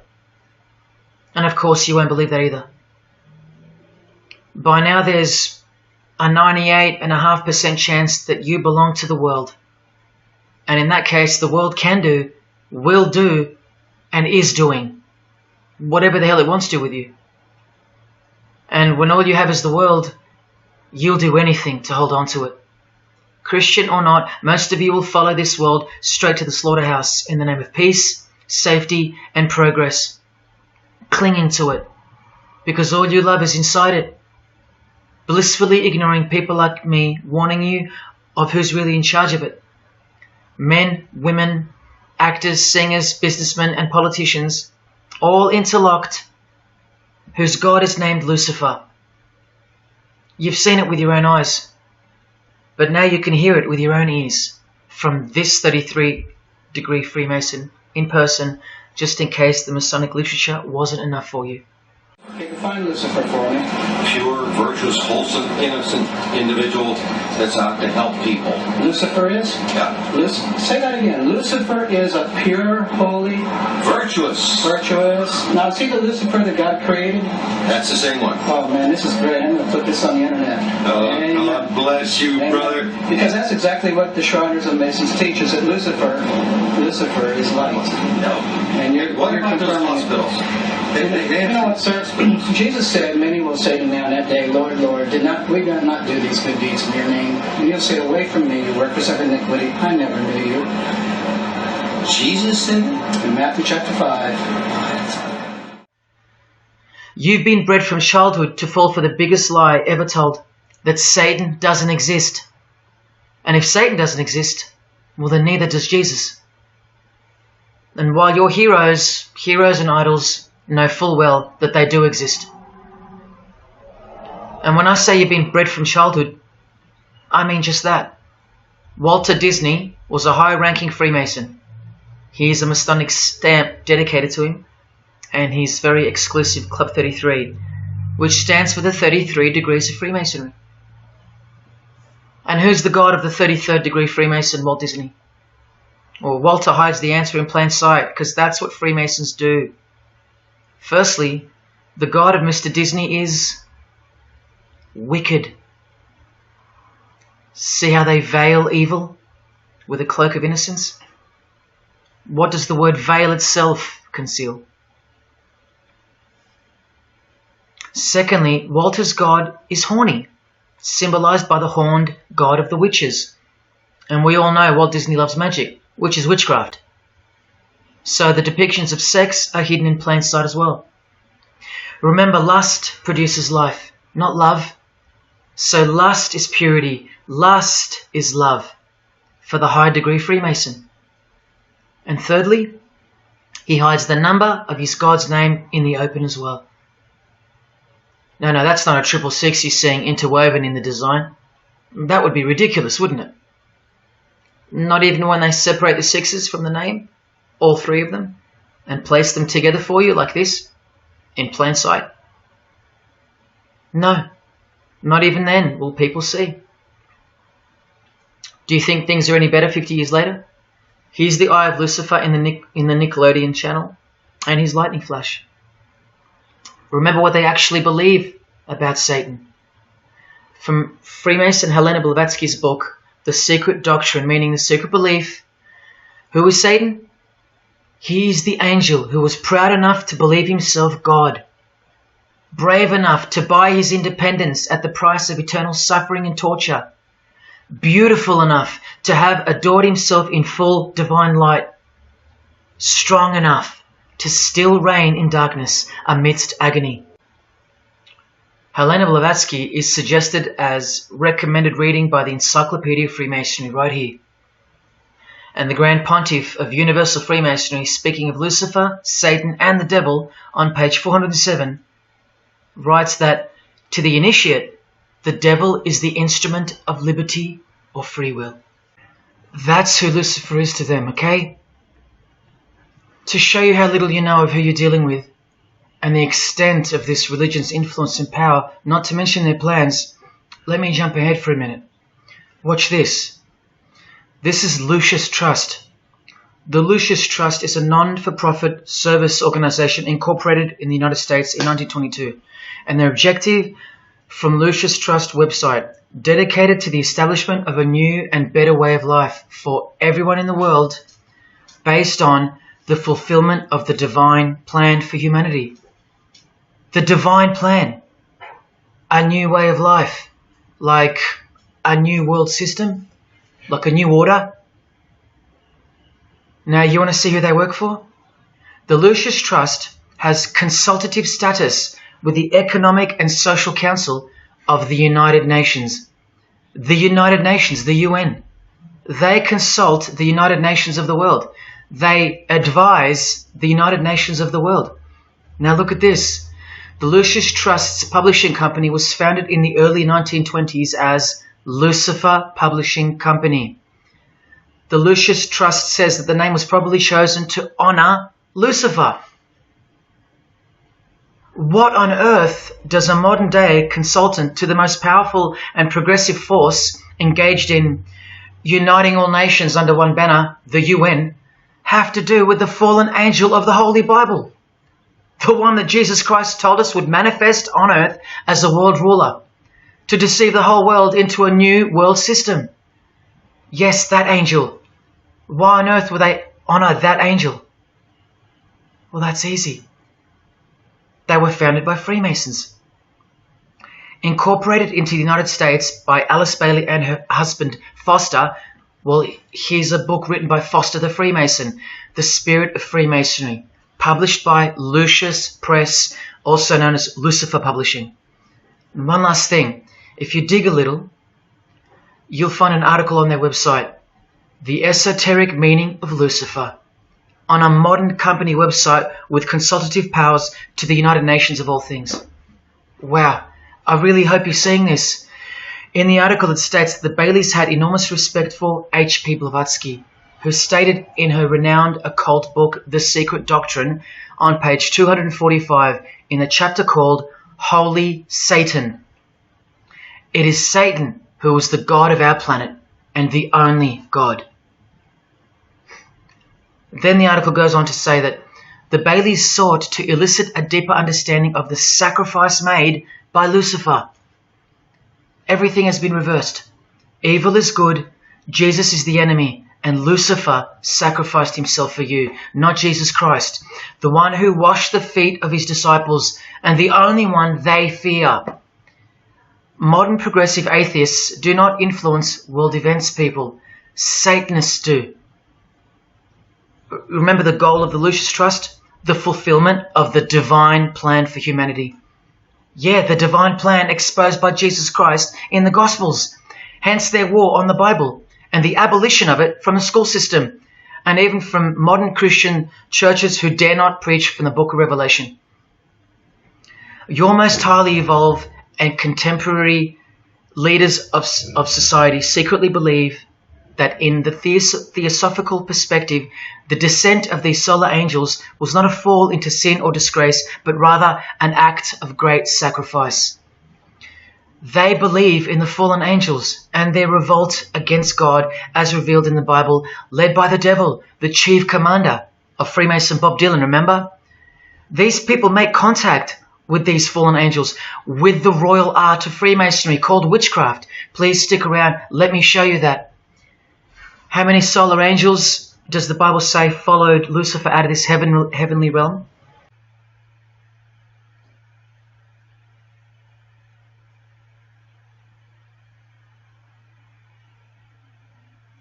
A third of the angels makes 33%. Does that number sound familiar yet? 33 degrees of Freemasonry. Just a coincidence? From the Gospels again, which expose these people every time. Do not let anyone who delights in false humility and the worship of angels and who has access to some visionary world beguile you, trick you of your reward. You still don't believe that the false humility of the charitable fraternity of the Freemasons is behind it all? Well, Blavatsky also published a magazine called Lucifer with a woman named Annie Besant. And here's a letter written by Annie herself with the official Masonic letterhead. And here Annie signs off as a 33rd degree Freemason. Printed also in the left-hand corner, Annie Besant, 33rd degree, and a member of the Supreme Council. Undeniable and undisputable. Please don't make me prove it to you over and over. Have you caught a glimpse of who you're dealing with yet? They're all Freemasons, high-ranking. And they're all buffeted by a plethora of Masonic dupes who don't know any of this because they can't decipher the symbols and they don't care to try. They're proud and boastful and defensive of their beloved fraternity in which they get to rub shoulders with the most important people of their suburbs, cities and towns, and in which they got on their knees to take blood oaths of death, calling other old decrepitated men worshipful master. Yet still they think it's innocent and has nothing to hide. Delusional and lost, almost beyond hope. Some of them still think it's a Christian organization, just like the founder of the Satanic Church described. What do you get when you carefully conceal Satanism with Christianity? You get Freemasonry. People, Satanism is at the core of our world, and it is behind the new order that will be implemented soon enough. It will be all done through deception. You'll be tricked. Remember how I told you that the all-seeing eye sees that we're in hell? Well, the massive witch and Freemason Helena says so right here. Satan is the minister of God, Lord of the seven mansions of Hades, the angel of the manifest worlds. Hades means hell, manifest worlds means earth. This is who you're dealing with. This is the religion and the beliefs of the rich, powerful and famous. And yes, politicians. Do you want to go back to sleep? You can sleep after this? Well, wait till I show you what they're going to do to you, coming up in this many minutes. For those who simply refuse to believe that Bono or Scott Morrison or Prince can be Luciferians because they all go to church, let me show you another Masonic ritual they do. And this is before Satanism or Luciferianism is revealed to the candidate. And then you tell me if Bono or Scott are capable of secretly believing in Lucifer. It all starts here with the Masonic apron. Different kinds signifying different grades. Have you guessed what it's hiding yet? The genitals.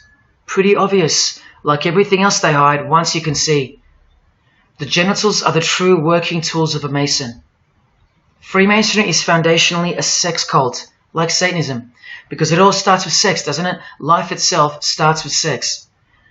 So the mystical force of the true God of Freemasonry hides in the hidden part of the human body.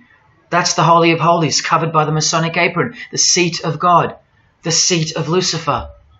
See here with Satanist King Diamond's artwork? The eye is attached to the horn god, but look at where the eye starts, from the waist down. That's where the apron of a Mason begins. And the one eye of Freemasonry is also the one eye of the penis, where life generates and springs forth. See the openly hidden secret of the Masonic square and compass now? You're looking at the sex act. That's the female in missionary position, and that's the male mounting her. The sex act. And the eye in the middle, with these emanating rays, is the orgasm and the ejaculation of the penis. See life shooting forth. That's how they see the sun and the earth too. The sun is the visible penis of their true God, shooting forth life continually. The light itself is the mystical sperm of the God of this world. The sun and penis generate life, while the earth and female womb produce life. The letter G, when replacing the I in the middle of the square and compass, stands for generation, sexual generation. The practical aspect of Freemasonry and Satanism's religion is that of a sex cult. You see Rod Stewart telling you he's a Freemason? By displaying the hidden hand of Freemasonry, also known as the Master of the Second Veil, and look at his other hand, taking the Masonic apron's place for covering his penis, which is the Holy of Holies, the seat of God for the Mason. And from the Grand Pontiff of Freemasonry, Albert Pike, hence the significancy of the phallus, the penis, or of its inoffensive substitute, the obelisk. Straight from the horse's mouth, the erect penis graces us, or should I say disgraces us, with its presence in every country in the world, marking its territory. The Masonic obelisk in our face, everywhere, making its bold statement, yelling, screaming in silence. This is another reason why we're considered the ignorant and stupid masses. Another example of hidden in plain sight. And here's an erect penis on the front page of the female Freemasonry magazine, The Eastern Star. I once stood in front of this obelisk in Sydney, and I must have asked 30 people what they thought it was. Not a single one of them knew. To the Freemasons of the higher degrees, the whole universe is in fact one giant and continuous sex act. This is the structure of Freemasonry. You can take this path to the top or this path. And way up here, you have the Order of the Mystic Shrine. The Mystic Shrine is what's found behind the Masonic apron, because that's where life comes from. That's the Mystic Shrine. You have to be a 32nd degree Freemason to be asked to join the Order of the Mystic Shrine. And then, once you're inside, you can be invited to join this order, the Royal Order of Jesters. See, Freemasonry is like Russian dolls, and Satanism is at its center. Look at some of the pins and lapel designs for the Order of the Jesters. You can only join them unless you're at least a 32nd degree Freemason. Sex and debauchery. Erections. The adoration of the phallus. Masturbation. Devils. Demons. Fallen angels. This one here, mocking holiness, reference to the anus, and sodomy, anything to mock the Bible. This disgusting one has King Momus sitting on a female's face, and hidden in plain sight is the square and the compass, for those who have eyes to see. Bestiality, yes indeed. this bagpipe player has an erection and the sheep is running away scared. Self-explanatory. This character has an emphasized eye, if you can see that, and the skull has an emphasized eye also. The wink and the one eye of the Indian. And the secrecy, the symbols of secrecy. On the far right here, the monkey covers his groin area, symbolizing the Masonic apron, and the black and white dogs, well, they symbolize the checkered floorboard of the Masonic Lodge, which is sexualized male and female principles, the horned god, where evil and good don't exist.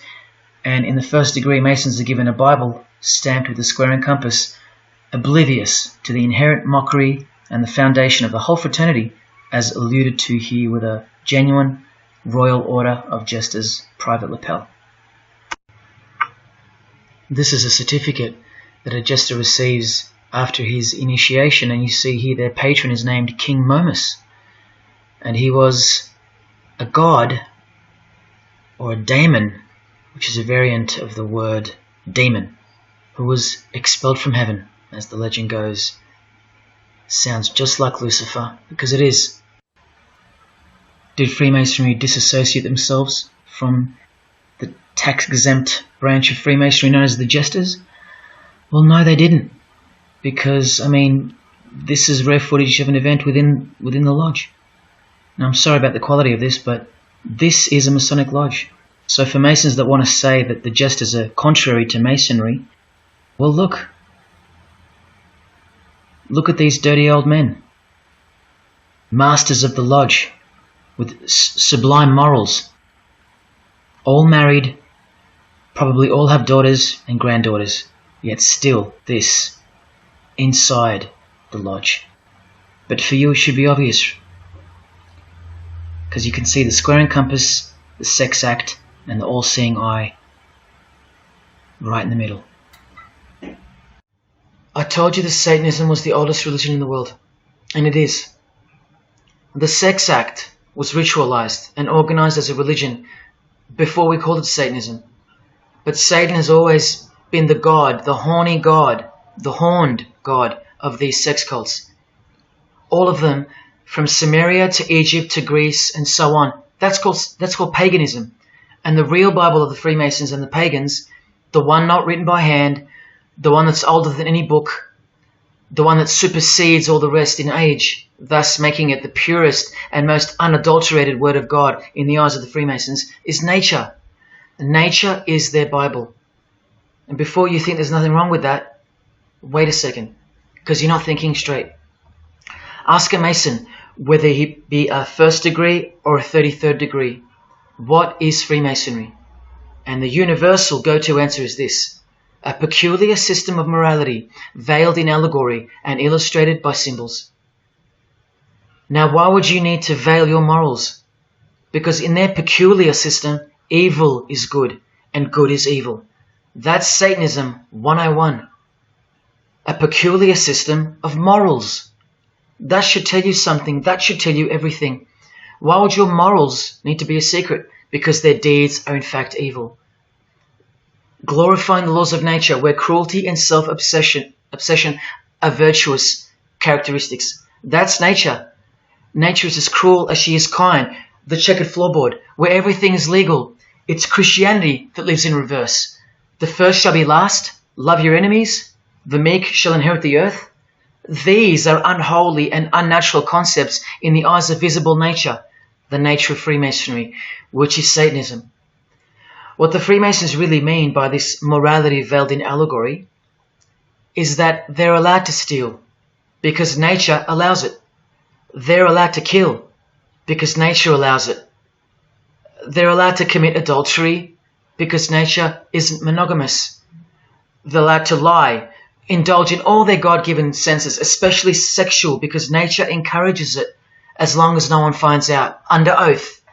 Jesus said, narrow is the road that leads to life, and broad is the road that leads to destruction. The Freemason of the century says, no true Mason can be narrow, for his lodge is the divine expression of all broadness. Because broad are the divine laws of nature. While they glorify those laws, Christianity breaks those laws. It becomes supernatural, because only then can you love your enemy. And so it goes that Christianity is despised by Freemasonry, the real Freemasons, because their Bible is nature. And by nature, they know the personality traits of their God, Satan, because he's the God of this world, just as the Freemasons, the enemies of mankind, say that he is. And just like Jesus said he was too. So they believe that Jesus is evil because he denies human nature and burdens us with the knowledge of sin. Observable nature, that's what guides the Masons' ethics and the Masons' morals. That's why they're called Freemasons. Believe you me, because they're free from moral obligations, free from sin, from guilt. They're free from Jesus Christ. These people are introducing this new system of the world, this new age. You're going to miss Christianity when it's gone. Mark my words. Because you have no rights in the eyes of nature, which is the Bible of Freemasonry and Satanism. And soon that will become painfully plain as a fact of life. Now please, I give you fair warning of what's to come in this presentation. It's very disturbing, or at least it should be. But cause to celebrate follows the disgusting things you're about to see. This is precisely where my own life and well-being come into danger. So let me say this right now. If you hear of my sudden death, or of my possession of 0.5 kilogram of cocaine or child porn, or my overdose or my suicide, remember this video. And if something so unfortunate should happen to me, may it serve as a catapult to you and as a remembrance of the conclusion to this presentation, which is this many minutes away. Do I really think they're going to make me pay for this video, for breaking my oaths? Well, seeing as people are so far gone, lost in the illusion that secret societies have constructed around you and inside you, and seeing as they can simply pull this video down, close my account and whatnot, no, I don't think they'll come after me. But if they do, let me say this to the Grand Lodge that orders my demise right now. Jesus wins. So in saying all that, here we go. Is Scott Morrison a Satanist? I'll let you answer that. Here is a ritual that Scott and every Freemason from this guy to this girl have performed. There is one Masonic apron you'll never see being worn. This one. And when I bumped into it, I thought it was a fake. Until I found this in Richardson's Monitor of Freemasonry, official Masonic literature, written for Masons only. On this page, what is that head doing there? You'll find out in a sec. Let's read the description of the apron worn in this degree. Speaking of the initiates, it states, they wear white aprons sprinkled with blood red and lined and bordered with black. On the flap of the apron, a bloody arm holding a dagger, and on the apron, a bloody arm holding a bloody head by the hair. Now this is why there's an illustration of a decapitated head. And this is going to become to a bone-chilling conclusion. So during this ritual, the candidate removes the blindfold and discovers a basin of water with a tumbler beside it. He is also astonished to find a human head lying on the floor. The Master of Ceremonies returns and directs the candidate to take up the knife in his right hand and the head in his left. Yes, this Pope, this rock star, this pop star, this actor, this actress, and this beloved Prime Minister. This is what they've done. All of them, hands down. And you thought all you needed to be is talented to succeed? No, you need to belong to the secret society called Freemasonry. And believe me, when you belong to them, you belong to them. Now you tell me, can these people end up believing in Lucifer? Is that really a stretch? Carrying around a bloody head? Swearing to have your brain cooked, tongue torn out from the roots if you ever reveal anything? No, the stretch is that you think they couldn't believe in Lucifer. That's the stretch. Lucifer, the one who sets you free, remember, from sin by sinning. Can you now see the bloody spirit of Freemasonry lurking behind the veneer of charity and the veneer of Christianity? Because Scott Morrison goes to church, apparently.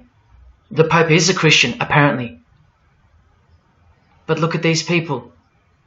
So-called Christians, or Christians, gathered around a giant erect phallus in the middle of the Catholic square. This is Freemasonry, the demolition of morals, the creation of hypocrisy, and the demolition of true virtue. These minds are directing the future. Now, to be fair, I don't know if these heads are real heads. I never got that far to find out. But I will tell you this. All the skulls they use they're real. All the skeletons they use they're real. And they run every single noteworthy funeral home in Australia and the world. I know that personally and for a fact. Once again, you are only seeing the tip of the iceberg, because I can't bring myself to tell you about what I really know of the rituals that come after the 33rd degree Freemasonry. For as much as they celebrate life in various grotesque ways, they also celebrate death in ritual form, which are the things I can't speak of to you. They have to celebrate death in order to prove that they can see things through the all-seeing eye, the one that sees above evil and above good, the checkered floorboard where things kill each other to live, where life is cruel, where morals are broad. There is no sin, there is only nature. See, these Masonic rituals are designed to desensitize the candidate further and further in preparation for the raw truth of Satanism, the truth which is plainly stated by the Grand Pontiff of Universal Freemasonry. Lucifer is the light bearer, and that you should doubt it not, from their own literature and from their own mouths. Until finally the candidate's introduction into the royal art of Freemasonry, witchcraft, the ancient craft. Why do you think that witchcraft has disappeared? It never disappeared. It was hidden, forced to go into hiding by the appearance of Jesus on the human scene. Another reason why he's passionately hated. And soon, him and his ways will be done away with in this new world. And so will your rights. You still don't believe me? You're still doubting all the evidence, like the Freemasons are counting on you to doubt. Well, remember from the Encyclopedia of American Religions, the continuing impact of speculative, modern Freemasonry provided fertile soil in which new magical orders could grow. Watch this 2-minute clip. I can vouch for every single thing you hear come from the former Masons' mouths. In the initiation in Freemasonry, we had to be recommended by another Mason. Well, in order to join witchcraft, you have to be first screened. You have to be recommended by somebody currently in witchcraft. Well, when I was initiated, I was blindfolded and bound by a rope, and on your bare chest was thrust the point of a spear. In witchcraft, we were initiated through a very involved ritual, initiation ceremony, wherein the candidate was led blindfolded, bound by a rope to the edge of the magic circle. And the rope is around your neck and your lid forward. And up front, at the eastern end of the building, is a person who's a worshipful master. And you kneel down before him as if he were a god. You were met by the high priest or high priestess at that time, usually with a sword to your chest. When I went to enter the lodge, a sharp object was put to my left breast. And I was warned that should I reveal any of the secrets of Freemasonry, to know what to expect. When you're presented before the high priest, a sword is held against your chest, and you actually take a blood oath, promising to remain faithful to the secrets of witchcraft. Well, when you are in the room, this blindfold is taken away from you, And this is a time when they say that you're coming from darkness into light. During the initiation ceremony, the initiate is led by the lieutenant of the high priest and is challenged at the edge of the circle by someone saying, "Who goes there?" And the answer is, "One from the world of darkness." In Masonry, the prayers are ended with "So mote it be." Oh, and one of the other aspects of, or distinctives of the craft was that we would always end any spell or ritual where we released the power, this is where the power was released, with the word "So mote it be."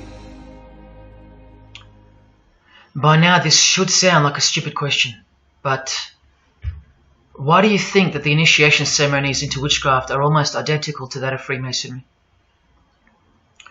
I'm not even going to answer that. Come on, people, wake up with me. Here's Kylie Minogue, a Freemason, okay?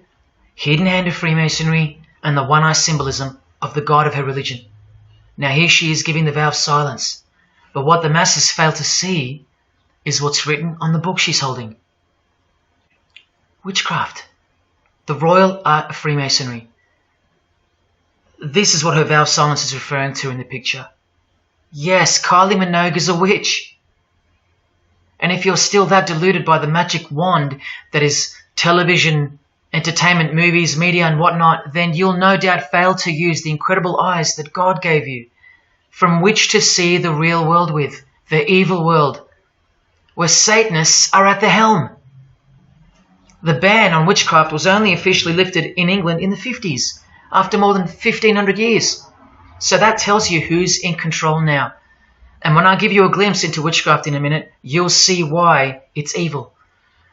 And why it should be anything but legal, even when using it for so-called good. Because the well they draw from is poisoned. But thanks to propaganda, the craft of the witch has been absorbed into the realm of fantasy. Justin Timberlake here is also referring to magic in this cover art, with the all-seeing eye looking through the number of their god. Magic. Magic is a much smoother and more acceptable word than witchcraft, that other word. That word still retains its ferociousness, its true character. But that word has been sterilized. That word isn't real to you anymore. You can't feel it for what it really is. Or if you do, your mind has isolated it, confined it to some small groups of unimportance scattered here and there over this diverse world. And so it's nothing to be feared or concerned about. But that's the furthest thing from the truth. Now, some witches want to say that witchcraft isn't Satanism. That's either more delusion or misdirection, as confirmed here by Anton LaVey in the Companion to the Satanic Bible, when speaking of the followers of the Witchcraft Not Satanism school. He writes very accurately that they cannot afford to admit to an affinity with anything that bears the name Satan. He knows where the power of witchcraft comes from. Now, does that mean that Justin Timberlake is a Satanist because of his symbolism and the use of his word alluding to witchcraft in his artwork? Well, yes, actually, that's correct. He is. Here's a quote from one of his songs. You want to see who else is in good company with these famous idols? Suzanne Atkins. Same sign, same religion, Satanism. Do they all have to admit it in the English language for you to believe me? Or can the symbols they use finally be enough for you? Look at what another legendary Freemason, Arthur E. Waite, states. Out of evil comes good. And the confusion of tongues gave rise to the ancient practice of Masons conversing without the use of speech. Out of evil comes good, so it's good to do evil. That's what he's saying. See, I'm trying to include you into the conversation that the Freemasons are having with each other in public via symbolism, unbeknownst to you. Listen to what famous US footballer Tom Brady said regarding his wife. So, man, I listened to her. And right after the game, she said, "See, I did a lot of work. You do your work, I do mine." She said, "You're lucky you married a witch. I'm just a good witch." Well, this is Tom Brady. And this is his wife. Both initiated into the secret society. Of course they are. Wait, she's not displaying the one-eye symbol of the Freemasons, is she? That's just art, isn't it? Well, no, it's not. She's a witch, and her husband just told you she was. Here's Steve Miller's front cover to the famous song Abracadabra, and he covers his eye because he's a member of the one-eyed religion, and abracadabra is a legitimate word used in witchcraft. Here it is in the 100-year-old Encyclopedia of Freemasonry. Why would the word abracadabra be in the Encyclopedia of Freemasonry, the fraternity that runs charities, hospitals, nursing homes, and that secretly supply us with popes, presidents, prime ministers, kings and queens, and the bulk of our entertainers? Why? You know, I really think it's time to show you what the Satanists dressed as Freemasons are going to do to you and the world to finally establish their new world, their utopia. And this is going to be the segue into that. This is my last practical example of Freemasonry's satanic roots. And then I'll close this presentation with the most shocking thing you'll see or hear. You probably won't care, but to the precious few who remain, I will send you off with the greatest and most beautiful shock of all.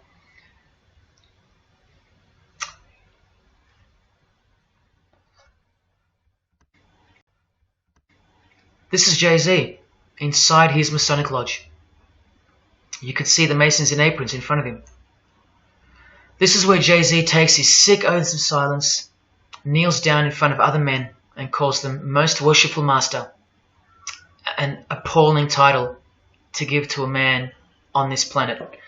Jay-Z the Freemason writes songs like this. This one's called Lucifer. And in Empire State of Mind he writes, Jesus can't save you. Life starts when the church ends. Oh, but he can save you, Jay-Z. He can even wake you up just before you collide into a concrete wall doing 120 kilometers an hour. I should know. This is fellow member of the craft Alicia Keys, who sings on the track. Here she is, showing her allegiance and wearing the broken and bloody cross of Jesus Christ, the occult peace sign, pure hatred for Jesus. There is peace when your conscience has been killed, seared to sin, and you can indulge to anything, a false and temporary kind of peace, no doubt.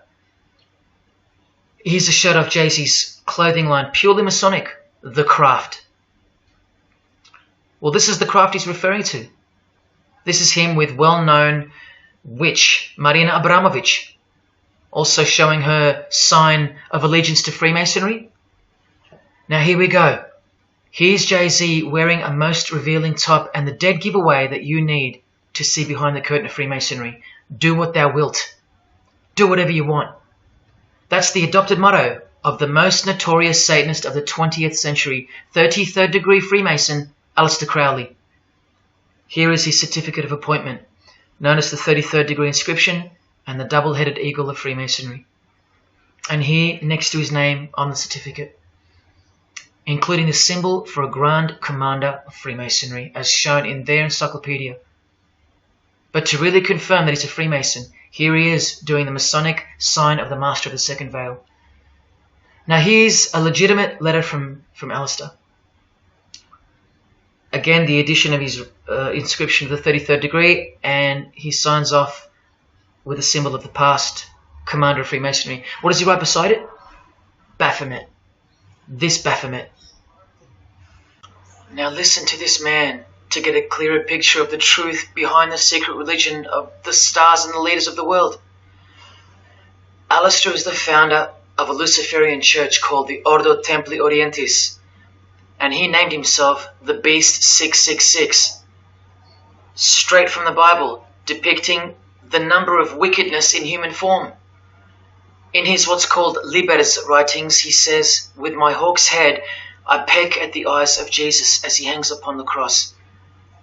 Do you see the hatred? You think they don't hate you too? Keep watching. And from the equinox, with the all-seeing eye of Freemasonry, this illustration. What does it mean? The writer himself explains. The picture is symbolic of the new eon, the new age. From the blasted stump of dogma hangs the hag with dyed and bloody hair, Christianity. There's a massive glimpse into the New World Order that's coming. Keep watching. And down here, do what thou wilt is the true nature. The true nature, remember? The broad morals. There is no such thing as evil. So do what you want. Can you see the Masonic future yet? Can you see the hidden hatred that pulses through its veins? If they believe in do what thou wilt, what do you think they will do to you? And what do you think they'll do in order to build this new world? This is from a commentary on his Book of the Law. The Beast 666 adviseth that all children should be accustomed from infancy to witness every type of sexual act. Do what thou wilt. And what about the royal art of Freemasonry? Magic is the highest, most absolute, and most divine knowledge of natural philosophy. What a statement. The highest, most absolute and divine. Well, let's have a closer look into some of the more hidden secrets of the most divine natural philosophy known as magic. Any living being is a storehouse of energy, varying in quantity according to the size and health of the animal. At the death of the animal, this energy is liberated suddenly. The animal, therefore, should be killed within the circle, within the magic circle, so that energy that's released can be captured and directed to serve the will of the witch, male or female. This is a science, a hidden science. But now hear this, coming from a 33rd degree Freemason, and don't you forget that. For the highest spiritual working, one must accordingly choose that victim which contains the greatest and purest force, a male child of perfect innocence and high intelligence is the most suitable sacrifice. Can you see? This is who Jay-Z is quoting on his top. This is who this Jonas brother holds in high esteem. This is who the Beatles have on their front cover as a figure they admire. No, worse, they put at the top. This is the same picture of the front cover in a mirrored form, and after some kaleidoscoping, you'll find this. Fellow Freemason Aleister Crowley sits at the top, and down the bottom there even appears the phallus with the testicles, and up here the vesica Pisces, also known as the vagina. Does this picture make more sense now? All Freemasons, yes indeed. And by the way, that's where Jay-Z got his symbol from Satanism, as portrayed here by Satanist and Freemason Aleister Crowley and by Satanic Church founder Anton LaVey. Does anyone still think that Freemasonry isn't Satanism in disguise? Let's finally take a peek into the royal art of Freemasonry. And this is the briefest way I can show you from the complete book of magic and witchcraft. This is a practitioner's manual, not from some bogus author trying to expose witchcraft. Just so you can get it through your head that this is real and this is protected. The writer or compiler of this God-forsaken book warns the reader that the recipes may seem disgusting, that the knowledge revealed has been forbidden, and has caused suffering and death to witches and the victims of witches. You don't think witchcraft was a serious menace in times past and present? Come with me, and I'll show you how bad this menace actually gets, as the world's most powerful and secret religion moves ever closer to fulfilling its biblical destiny, and it will. Close your eyes or not, it will fulfill its destiny. Firstly, let's connect this sick art straight to modern Freemasonry with the word abracadabra, both written in triangular form, from the Manual of Witchcraft and from the Encyclopedia of the Secret Society that your Prime Minister belongs to. And just like high-ranking Freemasons, male and female witches also drink out of a human skull. But here the practitioner drinks wine, in which they first dissolve or boil the brains or heart of an animal, before consuming it all from the human skull. In this ritual, the initiate is instructed to drink in the night at spring water, out of a skull of one that hath been slain. That's right, out of the skull of a human who's been murdered or sacrificed. Otherwise, eat a pig with a knife that slew a man. Please don't turn away. Look straight ahead and open your eyes to the planet you are on, because the real monster under your bed doesn't actually go away when you close your eyes. In other rituals of the craft, you burn a rooster while he's alive. With the use of a poisonous plant used in ointments and potions of witches, you can assure death and destruction on a victim. You want to make a female enemy sterile or a male enemy impotent for the rest of his life? Otherwise, you can just kill them. The hand of glory is the severed hand that is dried and preserved to be used in black magic. Yes, a dead human hand. A black circle is most effective for operations of evil.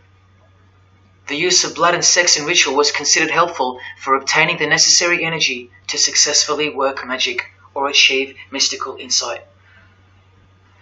But here's where the darkness thickens even further. Animals such as black cats or children may be sacrificed, and participants may drink the blood of the sacrifice. And just so you know that Stanley Kubrick wasn't joking, an orgy of participants sometimes follows the mass. No remorse, just science, the science of witchcraft, the royal art. And here, what's necessary for the working is the fat of young children, dead children. How many children do you think go missing in Australia every year? That's how many. And what about the world? Is it 1 million? Well, according to the International Centre for Missing and Exploited Children, it's 8 million children per year. Do you think that the highest, most absolute, and most divine knowledge of natural philosophy has anything to do with that? Any chance of an international secret system that is bolstered by initiations and degrees and bound under the most brutal penalties that the human mind can ever devise? Do you think that has any involvement? Any chance of that? Am I saying that this Freemason has sacrificed children? No, I never said that. But did he ever even remotely mention the secret societies? Did he ever try to warn you? Educate you? No, he was under oath. Am I saying that these Freemasons have sacrificed children? No, I never said that either.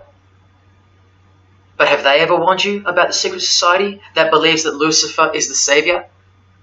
The society functioning right under your nose, that secret society? No, not a chance. Julia Gillard admitted she belonged to one, but that's about it because they're all under oath. So where does this ancient craft originate from? It originates from the spirit realm, from spirit beings. That's who taught mankind the royal art before civilization began. In this chapter, The Rites of Satanism and Witchcraft, the manual explains that a typical satanic Sabbath was, number one, a homage to the devil, usually performed as the osculum infami, also known as the kiss of shame, which is so shameful that we'll just put it this way. The ritual involves kissing the hindquarters of the devil, the rear. Surely this is far removed from anything to do with Freemasonry. People, the original order of the Knights Templar were found guilty of this very same obscene ritual. And where do you find the modern variant of the Knights Templars of today? I told you, in the highest degree of Freemasonry, right here. Here's a couple of them now. And what's on this Templar's head? From the Masonic Encyclopedia, remember? A symbol of the Baphomet, according to 33rd degree Aleister Crowley. And we can confirm that in the Satanic Bible. That's exactly what's hiding deep inside of Freemasonry. I'm only showing you this to show you the reality of Satanism and the demonic realm, the world you can't see. On this earth? And in this earth and then in the world we can't see. Look here. The hierarchy of demons occupies a more important place in both black and white magic rituals. Both black and white.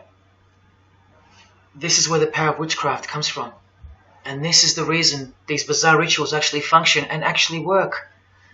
Because after the ritual is performed on earth, its effects are carried out to their conclusion in the spirit realm by spiritual beings or demons, actual demons. The reality that is hidden from you. Because if you found out that Satan was real, then that would have to make Jesus Christ real too. And he is the one they hate. And if Jesus Christ is real, that changes everything. And this is how much they hate him. The prayer that Jesus taught his disciples is performed backwards. The high priest is sometimes naked. A prostitute assists him, and a naked virgin, who may later be deflowered, is the altar. Everything that is sacred is defiled, and everything that is filthy is honored as pure. Because of their burning hatred of Jesus Christ, just as he's hated by the fallen angels that they worship. It gets worse when you hear what they use as a substitute for the bread that Jesus broke and told his disciples to eat in remembrance of him. A wafer which initiates smear with this, this, and this. Or the name of Satan may be written upon it. And this isn't even witchcraft. This is just a ceremony announcing who they love and who they hate. So is Satan real? It continues to state in the hierarchy of demons at the very top, Satanakia, whose title is the Commander-in-Chief. What did Bob Dylan, the Freemason, call the one he made a bargain with? Should I ask who you made the bargain with? with the chief commander. Same title, Commander-in-Chief, Chief Commander. Are you following? But watch this. In case the darkness is getting a little too thick and encompassing for you, let's shine a little light. The true light that only the Gospels can supply. Speaking to us humans and revealing something about Satan, the Gospels state, you follow the spirit of the age in this world system as dominated by the commander of the spiritual powers of the air. Satan, the god of this world, the commander. You still think the Gospels are wrong or fake? See, Satanists know that the spirits also live in the air, just as the Gospels reveal. You can summon any of these demonic spirits by name if you possess the royal art. Who do you think this figure on the front cover represents? A magician who is inadequately prepared and cannot attain his desires may seek the aid of Satan. That's who this is. Now that you know, hopefully for a fact, that these are at the top of the human food chain, do you think they'd be fooling around with stupid fairy tales? No, witchcraft and Satanism is absolutely real, hence their earthly power. This demon here, fifth in the pyramid structure, holds the title of Inspector General. And what's the title of the highest degree in Freemasonry, who exists in every local lodge in every suburb, a suburb near you? Inspector General. Same title as the living demon. Do you believe me now? You can even conjure Lucifer himself, or be Beelzebub, who the Gospels call the Prince of the Devils.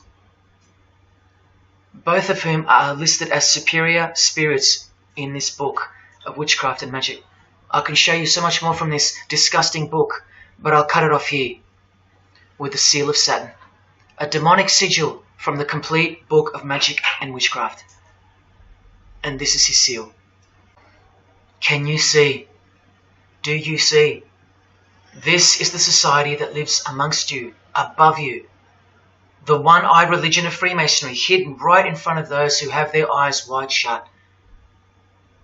I'm going to now show you what that world that they are building, from the ashes of the one you're currently living in, looks like. But lastly, to drive this business of blood sacrifice home, here's American rapper Azealia Banks with the 666 hand sign, and now over the all-seeing eye in her video, the eye in the triangle of the Freemasons on her shirt, and the devil's horns, her liberator, her master, her commander. And now displaying the secret society vow of silence, along with that, the last brief glimpse into the highly concealed royal art of Freemasonry. The amount of crap that's about to come off my floor right now, guys. Oh my god. 3 years worth of brujeria. Yes, you know I gotta scrape all this shit up. And what does brujeria mean? You know what it means. Witchcraft. Azealia Banks, the witch, with her eye in the triangle shirt, and the logo of, for example, the Grand Lodge of Freemasonry in Spain. one and the same symbol. The logo of the fraternity of the Freemasons and the logo of this Church of Lucifer. The one eye. One and the same symbol. Freemasonry has deceived you. Yes, people, now you know how Satanism has functioned out of sight and out of mind. You still think there's no such thing as witchcraft? Or that it only existed in the olden days? You still think that blood isn't a part of the royal art? You still think that local Masonic lodges of the world are not filtering systems for Satanists and a cloak for organized Satanism with a grand master plan for the world? You think there's nothing to the blood sacrifice of Jesus Christ? After seeing all this and the Azealia Banks clip, and after realizing that there exists a hidden and guarded science of the art of blood sacrifice, you think there was no science behind Jesus' crucifixion, a deeper reality that we can't see or understand?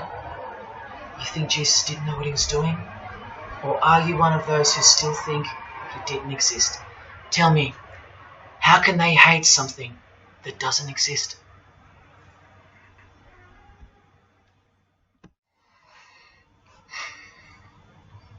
If only you could hear from some other Freemasons who have the courage to break their oaths.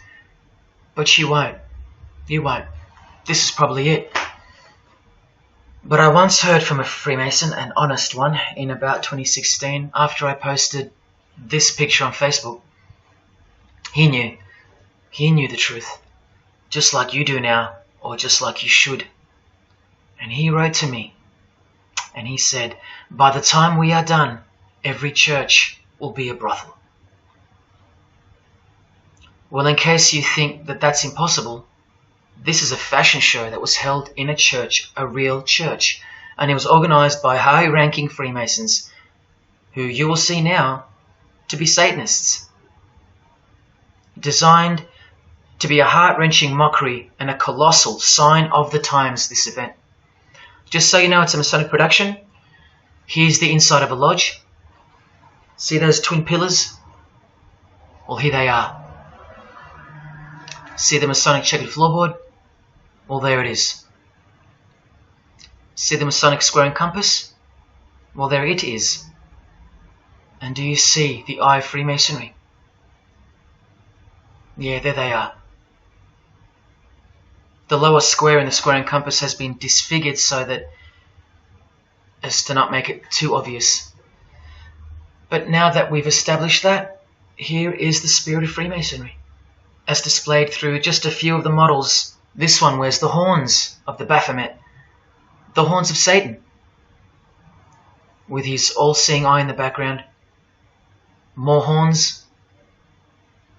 This model wears the all-seeing eye, as does this one. And this disgusting thing with another huge all-seeing eye of Lucifer in the background. Then there's this, with a satanic pentagram on her face. And finally, this male model in a skirt with two satanic inverted crosses of Jesus Christ on his top in a church. Oh, the morbid victory of the Freemasons. Unstoppable. For now. When people like Lady Gaga cover one eye while wearing an inverted cross, and you don't see the connection of the one eye symbolism to Satanism, then your observational skills have been compromised. In the span of 2 days, I saw these ads in my local shopping centre. And that alone tells me that the satanic age is here, manifesting all around us, seemingly invisible, while you look straight ahead through the symbols. Just like the initiation process of the secret societies themselves, society at large must be incrementally introduced and seduced into further depravity and self-love. And haven't we been slowly but surely perverted over time, degree by degree, until we think that men dressing as women is beautiful and healthy, anal sex is a form of expressing love, the sick world of pornography is considered as liberating for women and men, and protected by free speech. In California, babies are allowed to be aborted after birth because it's a woman's choice. And that's not considered murder. A world where we should applaud young children like Desmond is amazing, cross-dressing while he dances for gay men at a gay bar on a podium because he's paving the way for the kids of the future. And we should get shamed, fined, and even jailed if we point out that this is sick, sinful, and dare call it evil, which is what it is. What spirit is behind Desmond is amazing? Oh yeah, an evil spirit, no doubt about it. You think Freemasonry and their peculiar morals aren't behind the decline of Christian morality and morality worldwide? It's all by design. The Masonic war on Jesus and the Christian social structure, generally undetected by human perceptions, and still people will write to me and comment on how absurd what I've said is. A cloud over the eyes of their heart. Well, I tell you this, there is no bigger axe that has ever been grinded than the one Freemasonry grinds. Because the appearance of Jesus Christ pretty much destroyed their religion, drove it underground, and they will have their revenge. Soon you're going to see it.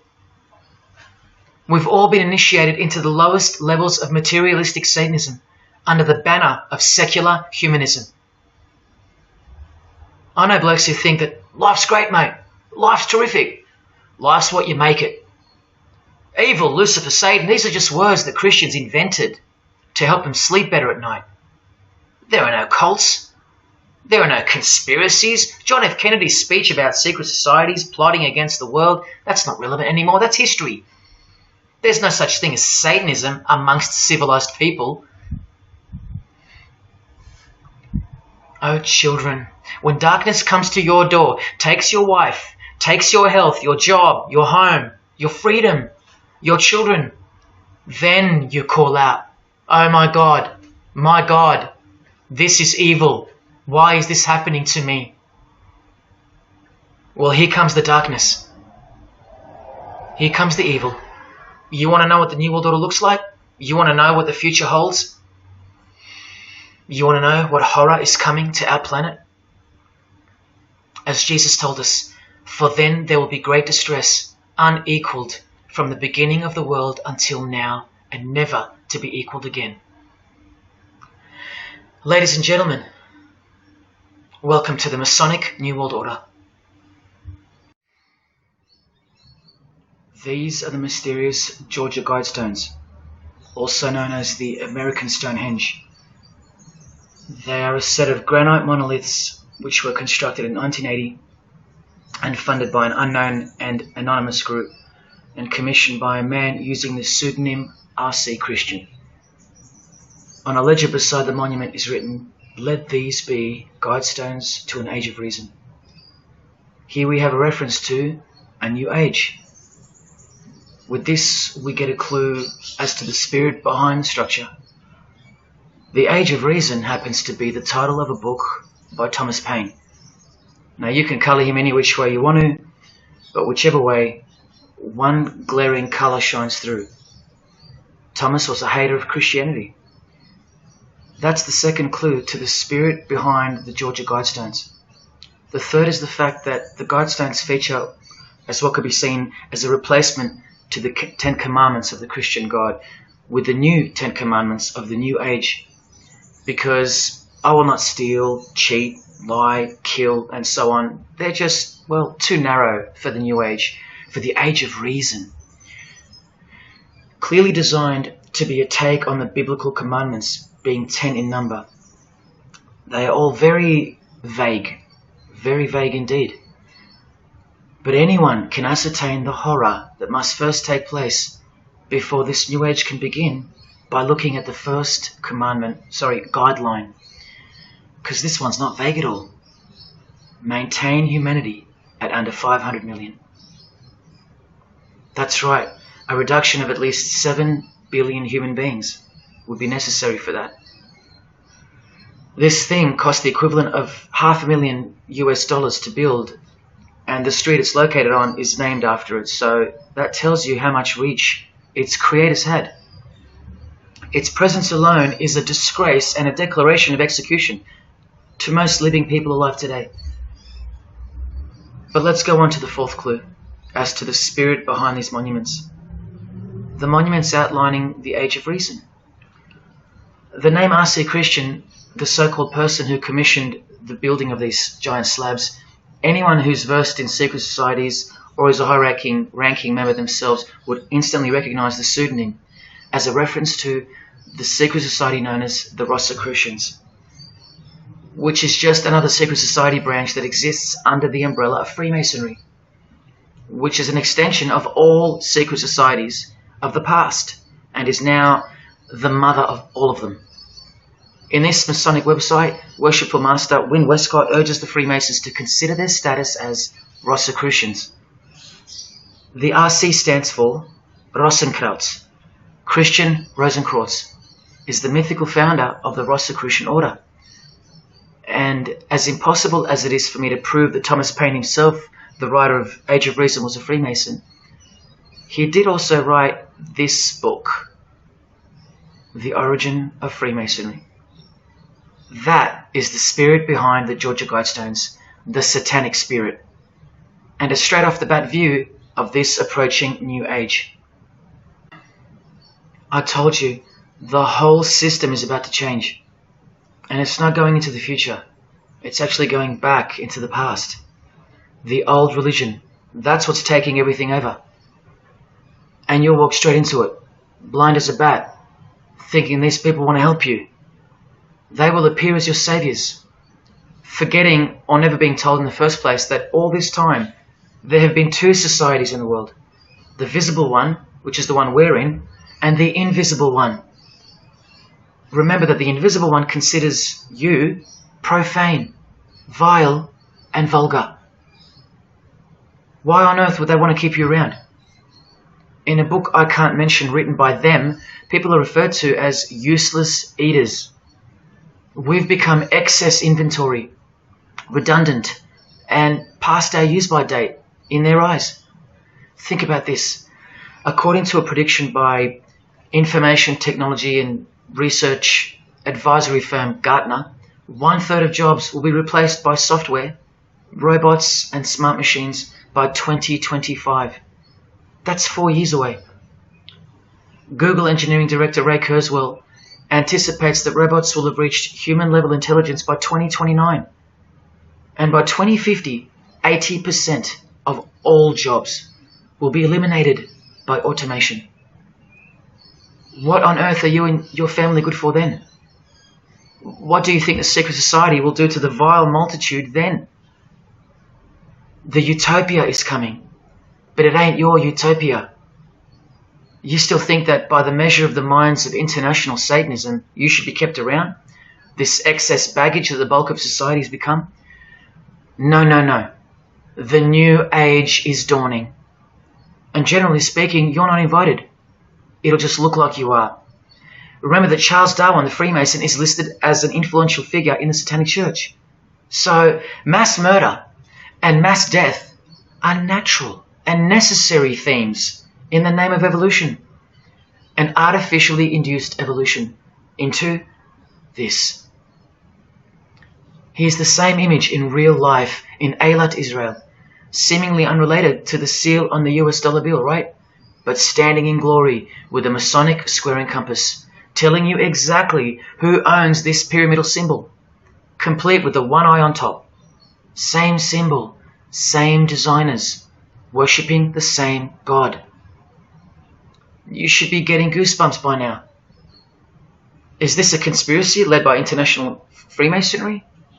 Oh, you don't have to bet your life on it, because your life has already been placed as a bet on your behalf and without your knowledge, but with your permission, because all of the information is hidden in plain sight. In your face is where it's hidden. You're going to lose this battle unless you've been hidden in Jesus Christ, the only one who warned you that the new age is a trap and that it is the climax to this epic drama being played out on planet Earth.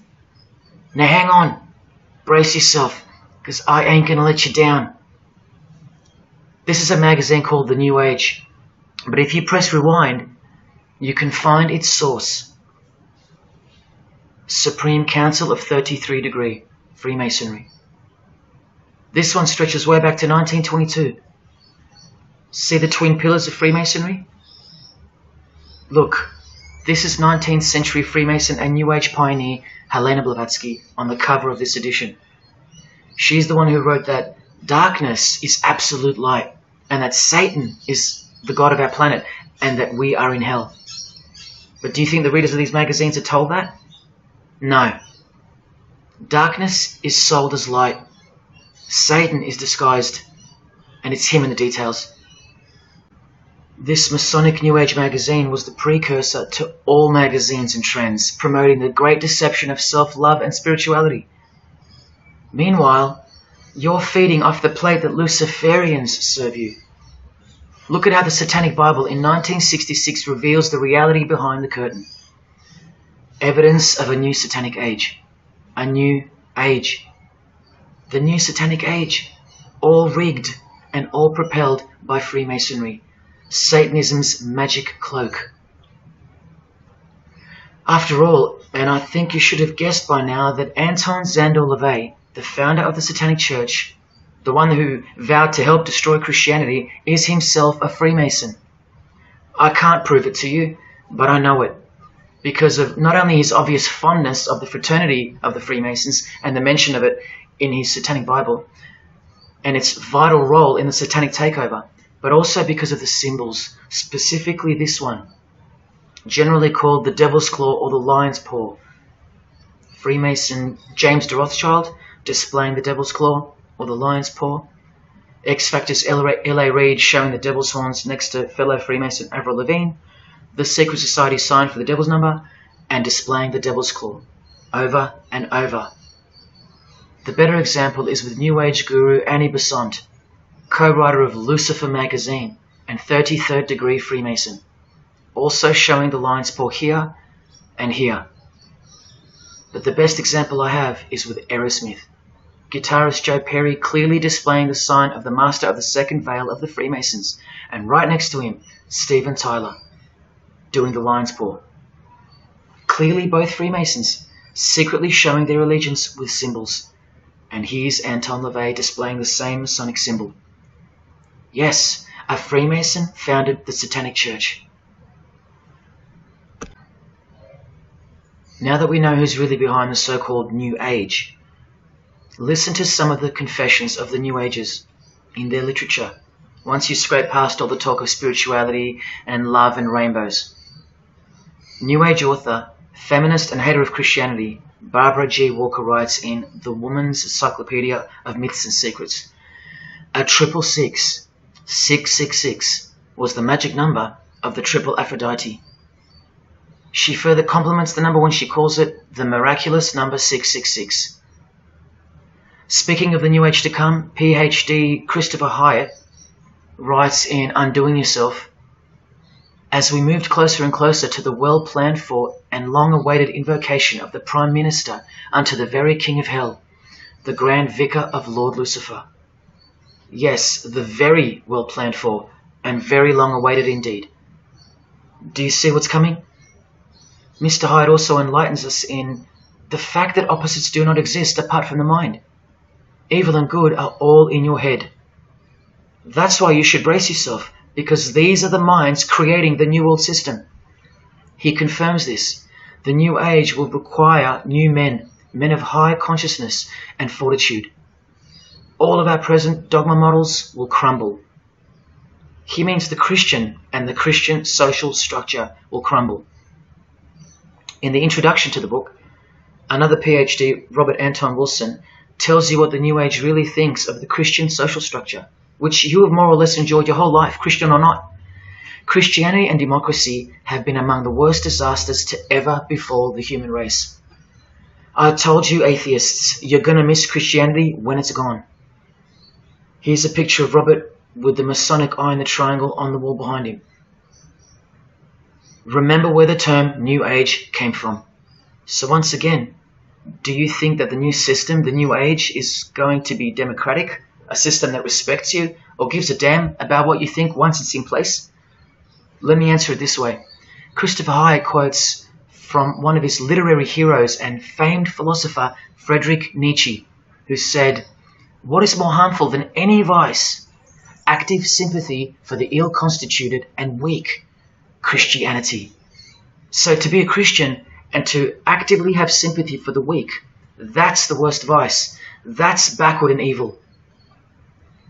So the answer's no. This is what I'm warning you about. And look, Frederick's work has exerted a profound influence on modern history. That's from Wikipedia. You know what else Frederick said? You probably won't find this on Wikipedia. The domestic animal, the herd animal, the sick animal man. That's the Christian.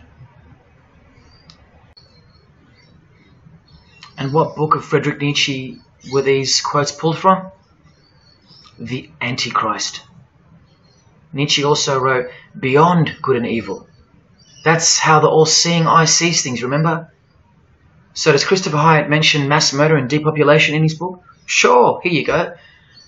Those who would survive can do so only by grasping the vision of what lies ahead. The new wave that will carry them into an interesting future. Yeah, where the vicar of Lucifer is God and Prime Minister.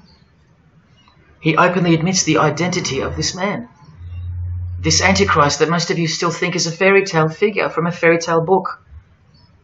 Jesus calls him the man of sin whose number is 666. The actual Antichrist, beloved of the secret societies. Yes, people, the New Age is satanic, actually and literally. On the front cover of this book, in which Christopher was co-writer, you can clearly see the eye in the triangle of the Freemasons above the Baphomet. Christopher admits in another book that both satanic cults and Christian fundamentalists are closer to seeing the truth than most normal people. Yes, indeed, how true that is. In Coming World Changes, Harriet and Homer Curtis speak of a prophecy they received from a mysterious spirit titled King of the World. Now, I wonder who that could be. Think not that any country in this broad world can escape.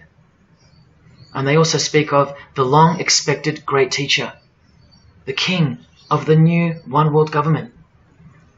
The victors will remain as the seed of the new race to people the new land, for the new sixth great race.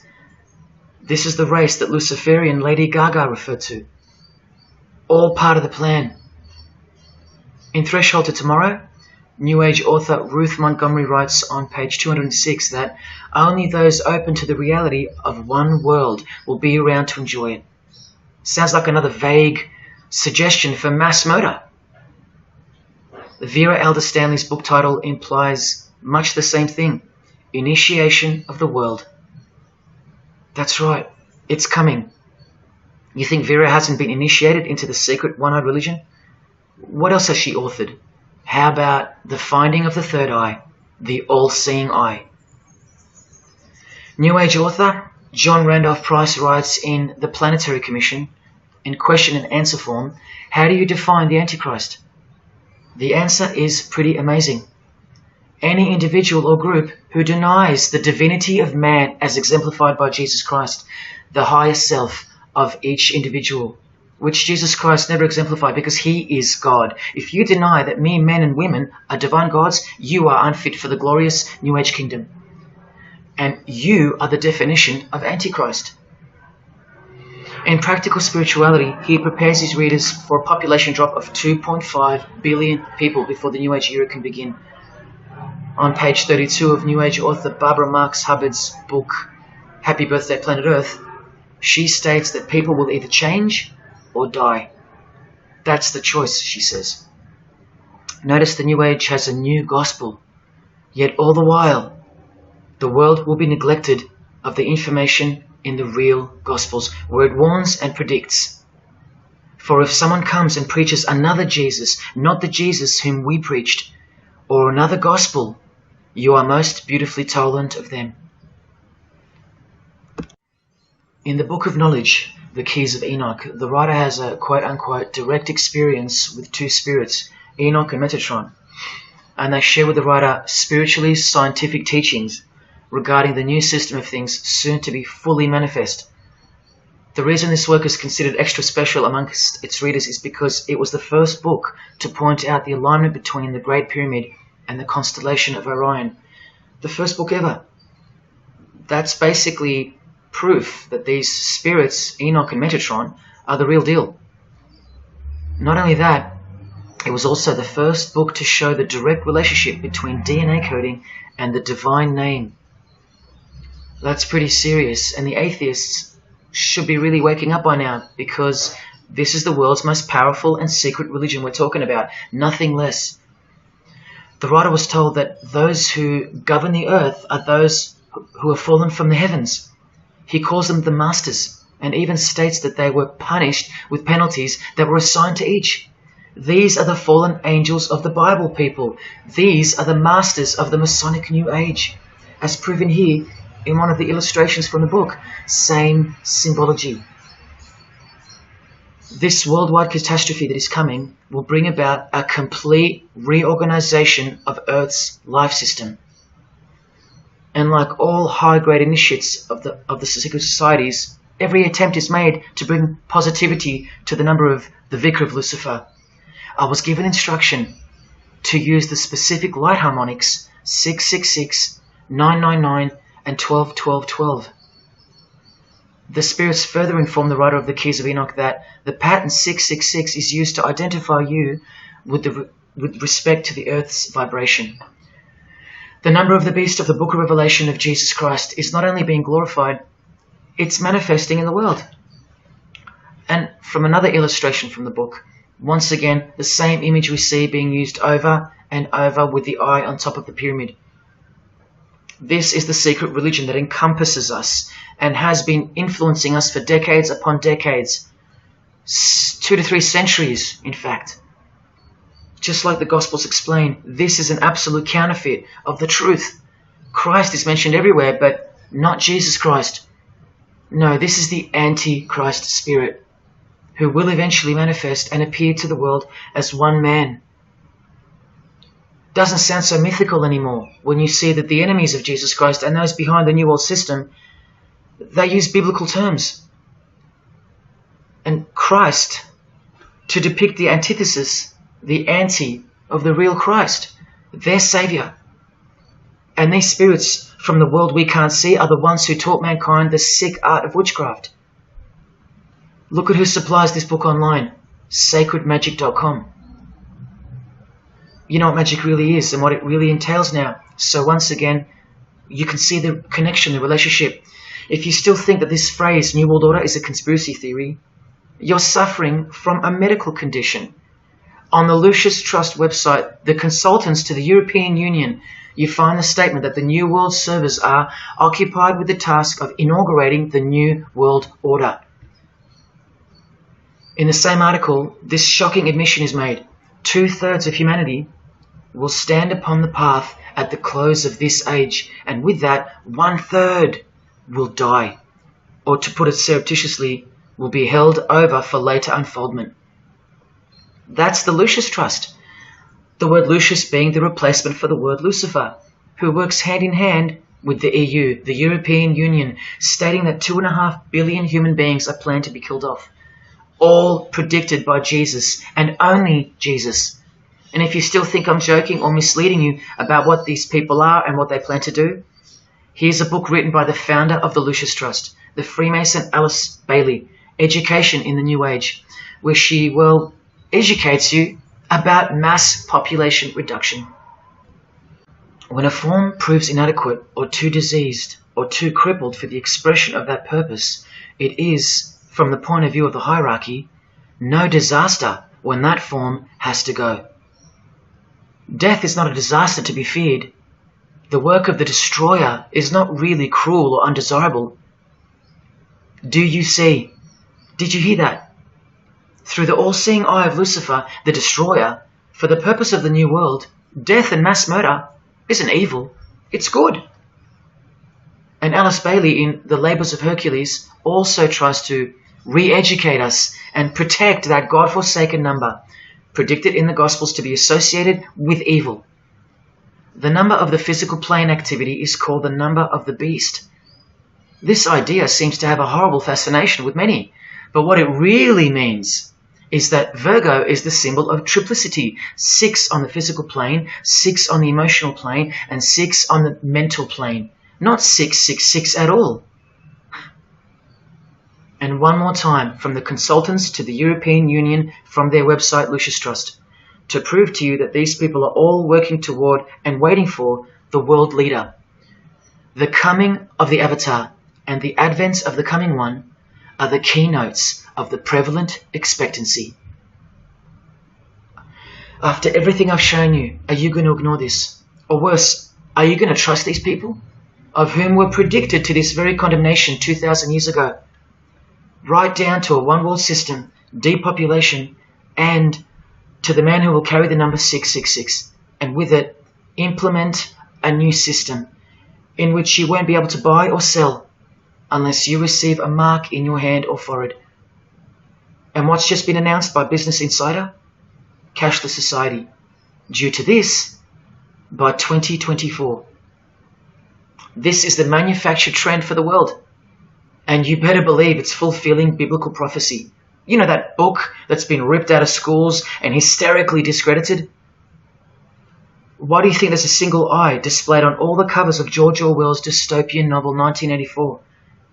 It's because the one-eye religion is the one in permanent control, where democracy and Christianity have been utterly extinguished, and the remaining population live in a whole new level of permanent communism. It is well known that George Orwell himself had ties with the Fabian Society, which is a secret society complete with degrees of initiation. Tucked away neatly somewhere under the wing of Freemasonry, the Fabian Society's logo used to be this: a wolf in sheep's clothing, which is exactly what Freemasonry is. And it was a metaphor for gradually advancing socialism. And socialism is communism for slow learners.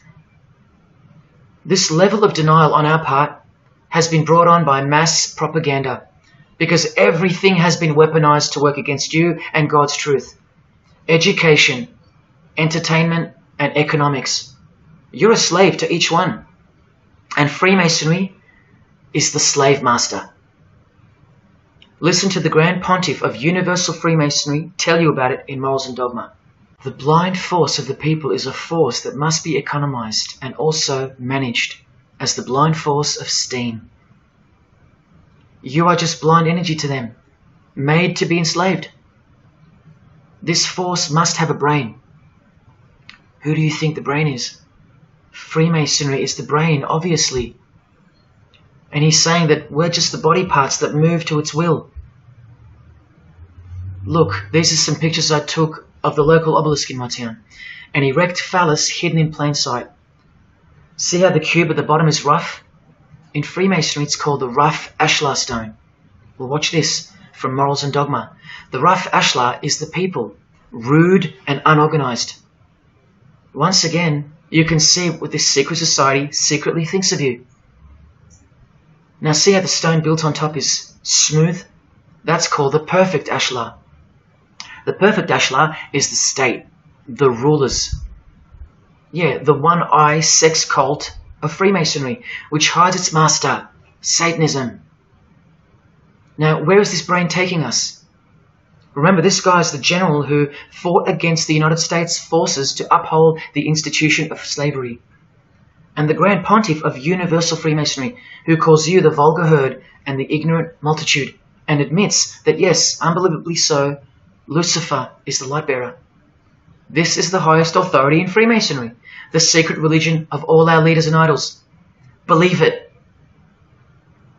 Now listen to this. The papacy and rival monarchies, all that will become the heritage of the temple, meaning the temple of Freemasonry. The world will soon come to us for its sovereigns and pontiffs. We shall constitute the equilibrium of the universe and be rulers over the masters of the world. They're gonna own it all. And it's true, the papacy and the monarchy have fallen into their hands. All Freemasons now. This is a 150-year-old book, so you can see how far ahead they plan, while we stay ignorant. How do you suppose that they won't achieve the New World Order? The New World Order of death. Of combined and systematic movement and effort, the great revolution prepared for by the ages will begin to march. The future is all planned for by them, And the revolution prepared for by the ages is coming. And it'll look like a natural occurring event, just as current events seem natural. Lastly, from his other book, Legenda, and reading from the ancient and accepted Scottish rite of Freemasonry, Albert writes, "And thus the warfare against the powers of evil, meaning Christianity, that crushed the order of the temple in the 1300s, goes steadily on, and freedom marches ever onward toward the conquest of the world." The conquest of the world, guys. And this is their method. Ingenious as it is, the double-headed eagle, the left and right paradigm. Whether you are pro-abortion or life, prefer Macca's or KFC, Ford or Holden, vote Liberal or Labour, shop at Coles or Woolies, go for the Parramatta Eels or the Canterbury Bulldogs, always the two most opposing forces, the result always feeds the one belly. The two heads always serve the same Masonic beast. Do you get it? That's number one. Number two is the horribly magnificent motto of their double-headed eagle, Ordo ab Chaos. That means order out of chaos. It's the ultimate way to achieve your sinister goals while looking like a hero. With one hand, they create beautiful and noble things. With the other hand, the hidden hand, they destroy and pervert. Then the helping hand comes back in to save or fix things again, alternating from one to the other, while nudging toward a predetermined goal, until finally reaching that goal that's set in mind in the first place. All the while, you never knew that the same hand that's saving you is the same hand that was destroying you in the first place. Order out of chaos. Their order out of their chaos. Another way to look at it is this. Z creates or exploits a problem, then attributes blame to others. Y reacts by asking Z for protection and help to solve the problem. Z offers the solution that was planned for by them long before the crisis occurred. Ordo ab Chaos, order out of chaos. Now you can change Z and Y to suit any scenario. For example, your best friend who wants to sleep with you creates or exploits a problem, then attributes blame to others. You react by asking your best friend who wants to sleep with you for protection and help to solve the problem. Your best friend who wants to sleep with you offers the solution that was planned by them long before the crisis occurred. Each time your best friend gets closer and closer to you until eventually they're in your bed. How about your employee creates or exploits a problem, then attributes blame to others? The employer reacts by asking the employee for help to solve the problem. The employee offers the solution that was planned by them long before the crisis occurred. The employee eventually gets the promotion. But this is the way I really want to put it. The government creates or exploits a problem, then attributes blame to others. The population reacts by asking the government for protection and help to solve the problem. The government offers the solution that was planned by them long before the crisis even occurred. This is how the Great Revolution, prepared for by the ages by the Freemasons, will begin. So who's going to warn you? Even modern Christianity is steered by Freemasonry. Hillsong won't warn the sheep about Freemasonry and the one world government. What, the Hillsong senior pastor who wrote these books and lives here? No chance. Did modern day Christian heroes like Billy Graham warn you about Freemasonry? Well, no, because here he is giving the Master Mason grip to other Christian giants like Paul and Jan Crouch, all Freemasons. Here he gives the same third-degree handshake to former President Harry Truman, and here to a Muslim Freemason. Billy is listed as a Freemason in the 33rd degree Albert Mackey's History of Freemasonry by the publisher on the inside flap. Billy's son, Franklin Graham, also won't ever expose Freemasonry because he's too busy eating at Voodoo Donuts, where they sell these donuts and these pentagram donuts. More Christian heavyweights like John Hagee or Hagee throwing up the devil's horns. He'll never preach against Freemasonry. Neither will all these world-famous pastors throwing up the devil's horns. The very popular Ray Comfort even stated that he wasn't a Freemason. Well, here he is, giving a perfect Masonic handshake with pastoral giant Joyce Meyer. Do either of them expose Freemasonry, or the fact that it's the driving force behind the one world government, all predicted by Jesus? Of course not. What about Christian radio or the Christian music scene? No, not a single word of warning whatsoever regarding the satanic church that lives and breathes all around us. Freemasons like Bono, wearing the Christian name tag, his whole band of Freemasons. Bono too should know better than anyone that a one world government is a trap as foretold in the Bible. But Bono supports it. Oh yeah, he works for it. Just like the Masonic Pope does.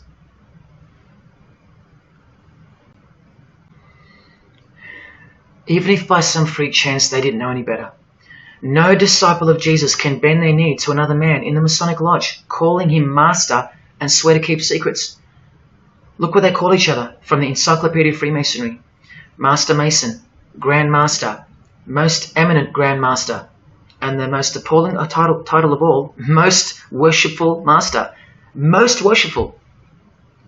Do you see how extra diluted the Christian Freemason has to be when Jesus said, "Do not be called master, because one is your master"? And what about all those oaths? Don't worry, Jesus covered that too. What I tell you is this: do not put yourself under oath at all, but let your yes mean yes and your no mean no. How's that for an idea?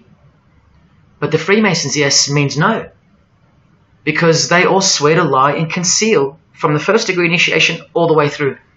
What is whispered in your ear, proclaim it from the rooftops. That's Jesus. You see the contrast? How precise he was and still is. You think Bono and the Pope don't know about the Masonic calendar and how it's not the same calendar as ours? From the Encyclopedia of Freemasonry, the real date of the world is found by adding 4000 to the Vulgar era. This whole Christian era is vulgar. So the year in the Masonic world is actually 6021. And this abbreviation is in French, the Vulgar era, beginning since the year of the Lord, since the year of Jesus Christ. That's how they feel about the current age, which is coming to a mind-blowing end by design. Now, do you think Freemasons aren't capable of mass murder? Well, Joseph Stalin murdered approximately 20 million people, and he was a Freemason, displaying the sign of the master of the second veil of Freemasonry. Vladimir Lenin was the leader of the Bolshevik Party, and he paved the way for the mass murder of 60 million people, mostly Christians, and he was a proud Freemason. And ladies and gentlemen, this is Adolf Hitler, a Freemason, clearly giving the grip of a Master Mason. And here he sits next to his military leader, Hermann Göring, who is also displaying his allegiance to Freemasonry with a hidden hand. He even displays the Masonic triangle, just like fellow Masonic brother Jay-Z. The mind of Hitler surrounds you now. It just hasn't pounced yet. The mind of Hitler isn't isolated to some portion of the world anymore. It now encompasses you. Hitler is everywhere. Far more clever than you can imagine. Evolved and sleeping in your bed. It's easy to say that's impossible. Once upon a time, 70 million Germans adored him. Once upon a time, Hitler was named Man of the Year by Time magazine. You've been fooled by the satanic machine. Please don't try to get inside to the mind of Freemasonry. It's like trying to understand Satan himself. You can't, and you don't want to. Freemasons will make friends with their most hated enemies. They will cross-dress their morals to move closer to their goal. They'll make the English language void of any meaning by turning everything inside out and upside down to camouflage its objectives. They will simultaneously create charities along with the greatest machines to ever destroy the hearts of men, like pornography. They will sell their souls to gain the world. They are a dichotomy, a paradox, a lie that loves to speak the truth and a truth that loves to lie. They are a snake eating their own tail, consuming what they produce. Freemasonry is hell dressed as heaven, death dressed as life. Its God is an angel of darkness dressed as an angel of light, and 90% of its membership is a shield, lost in its symbolism. Freemasonry has become the ally and the opposition. Who are the biggest voices on so-called climate change in recent years? Which is more order out of chaos? Al Gore, a Freemason, and Greta Thunberg.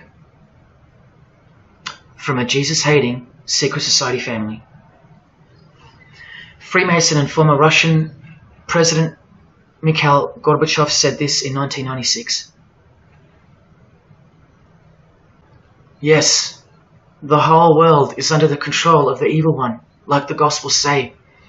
Freemasonry controls the opposition, with the most popular conspiracy theorists, Alex Jones and David Icke, both banned, yet both secretly Freemasons, who will lead you in every direction except into the arms of the ultimate power of the Gospels. Every noteworthy religion is comfortably caught in the Masonic net, because they all stem from a lie. Here's the Dalai Lama with a bunch of Freemasons. He just loves hanging out with famous people. Here he's throwing up the devil's horns with Freemason Gene Simmons. But there's no way the Dalai Lama can be a Freemason, right? Well, here he is displaying the hidden hand of the Freemasons next to George W. Bush, a fellow brother.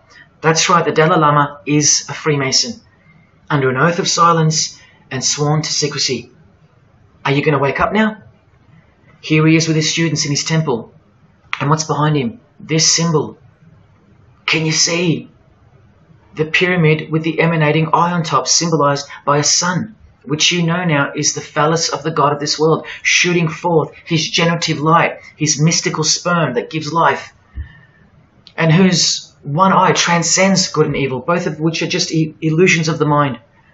Understanding this comes by initiations, and yes, tantric initiations are used in Tibetan Buddhism. Gerald York was the Dalai Lama's emissary, his personal representative to the West, and he was personal friends with 33rd degree Freemason and Satanist Aleister Crowley, who wrote 20 essays named Aleister Crowley, The Golden Dawn, and Buddhism. And he also served as a consultant to the movie Lucifer Rising, the Dalai Lama's representative. See how the eye can also be represented by the sun, caught behind the moon in this movie poster. That's just like the Dalai Lama's logo. And here's a scene from the movie with the Masonic square and compass hidden in plain sight. Look at the symbol of Buddhism, and look at the flaw inside every Masonic lodge, symbolizing opposites and equilibrium, which creates life, and where evil is not what it seems, it's necessary. Why do you think the New Age author Christopher Hyatt, who writes that the Grand Vicar of Lord Lucifer is soon to be crowned Prime Minister of the world, notes in that same book his appreciation of Nietzsche, the man who states that the Christian is the sick animal man, the Zohar, which is witchcraft, and Buddha. These are the people he appreciates. Why does he lump Buddha into the same basket? I'll tell you why right now.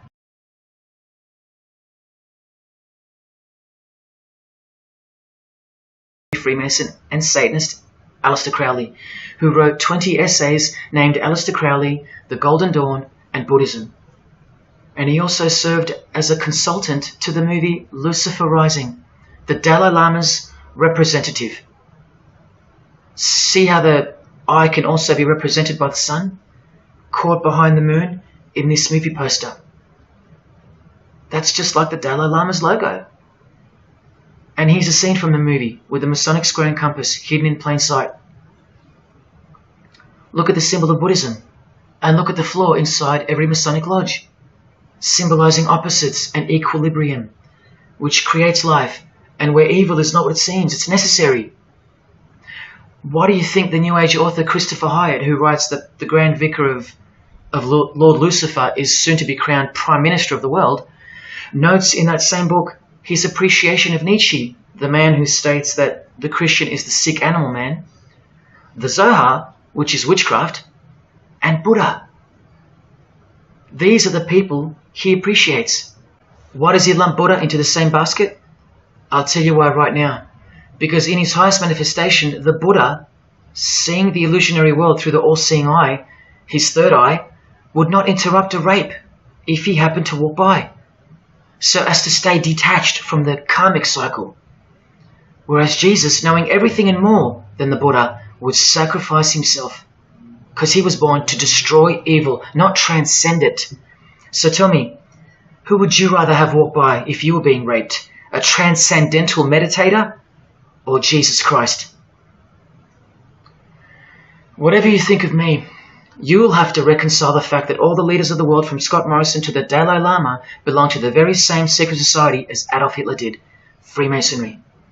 The secret religion no one speaks about, for good reason, and by good I mean very, very evil.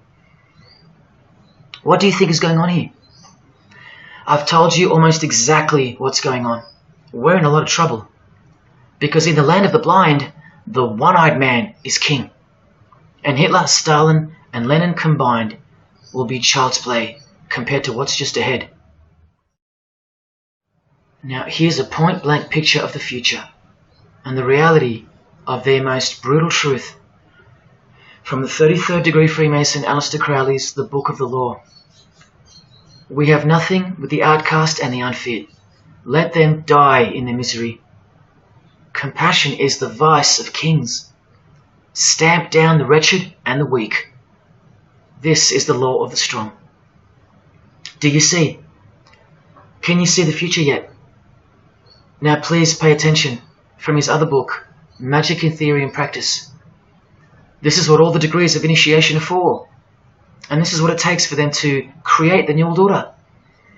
He speaks of the initiation in the true order of the Rosy Cross. Rosy Cross being another name for the Order of the Rosicrucians. Remember the guys that built this? Now this is a 33rd degree Freemason speaking. It is extremely desirable that he should have attained an absolute degree of moral emancipation. That is purity of spirit and perfect understanding. I've shown you this over and over. Because the world is full of evil, they mimic the morals of nature, because they are the true morals of the true God of this world. That's purity to them. That's true honesty and perfect understanding. Evil is good. That's the moral emancipation he's speaking of. Now watch this and brace yourself, because this is the future. There is a magical operation of maximum importance, the initiation of a new eon. When it becomes necessary to utter a word, the whole planet must be bathed in blood. This bloody sacrifice is the critical point of the world ceremony of the proclamation of Horus, the crowned and conquering child, as Lord of the Eon. I've shown you that secret societies participate in the science of blood rituals. Well, this is what it climaxes into. A massive blood ritual in the name of the new Eon, the new age, which revolves around a divine plan not of this world, as confessed by all of them. You are not who you think you are. You are not where you think you are. Do you see it? Can you fathom? And what blood means in this world? So much more than what you may have known before now. Blood sacrifice is of the utmost importance. It's what the beings in the other realm require, desire. We can't fully understand it. But do you see how the blood sacrifice of Jesus Christ takes on a whole new meaning now? A very real meaning. And guess what? Because of it, the good guy really does win in the end. You either fall under the blood of the world or under the blood of him. There is no middle ground. Blood is like the monetary currency of the spirits. And that's how God bought us back from the legal ownership of the ruler of this world with blood, his own blood. Now you can begin to understand why they hate him so much. Because that's why he was born into the world of flesh, to produce blood of his very own. Not by means of perishable things were you set free once and for all, by the payment of ransom money, but by costly blood, by the one who was visibly manifested at the closing years of the times, for your sake. That is the truth. Do you think it's just a coincidence that this is the last age before the long planned for new order of the ages? That's ages, plural. That means forever. That's the plan. That's why the Gospels say that he was visibly manifested at the closing years of the times, at the end of this last age. In the book 1984, George Orwell told us, if you want a vision of the future, imagine a boot stamping on a human face forever. I've shown you that this so-called New Age is in actuality a new satanic age. And it's not really new at all. It's very old indeed, it's ancient. But like I said, Its progress was derailed by the appearance of Jesus on the human scene. Now I'll prove to you that the New Age is an old religion. Novus Ordo Seclorum is part of a quotation taken from the Roman pagan philosopher Virgil's fourth eclogue, which was borrowed by him from the Sibylline records, which were ancient prophecies delivered by an oracle through witchcraft or divination. That's where the phrase Novus Ordo Seclorum comes from. Now look at what the full phrase actually says. A mighty order of ages is born anew. Both the prophetic virgin and Saturnian kingdoms now return. Now a new progeny is led down from the lofty heavens. Favour, chaste Lucina, the boy soon to be born in whom the Iron Age shall come to an end, and the Golden One shall arise in the whole earth. We've just been told that the New Age is a Saturnian kingdom which returns, so it's been here before. Next we see that a new progeny, meaning a new seed, a new race, there's that race again, is coming to earth. And that a boy will be born who will bring the Iron Age, which is the age we're currently in, to an end. And that the Golden Age, the New Age about to begin, will again arise over the whole world. Now what is the Saturnian kingdom?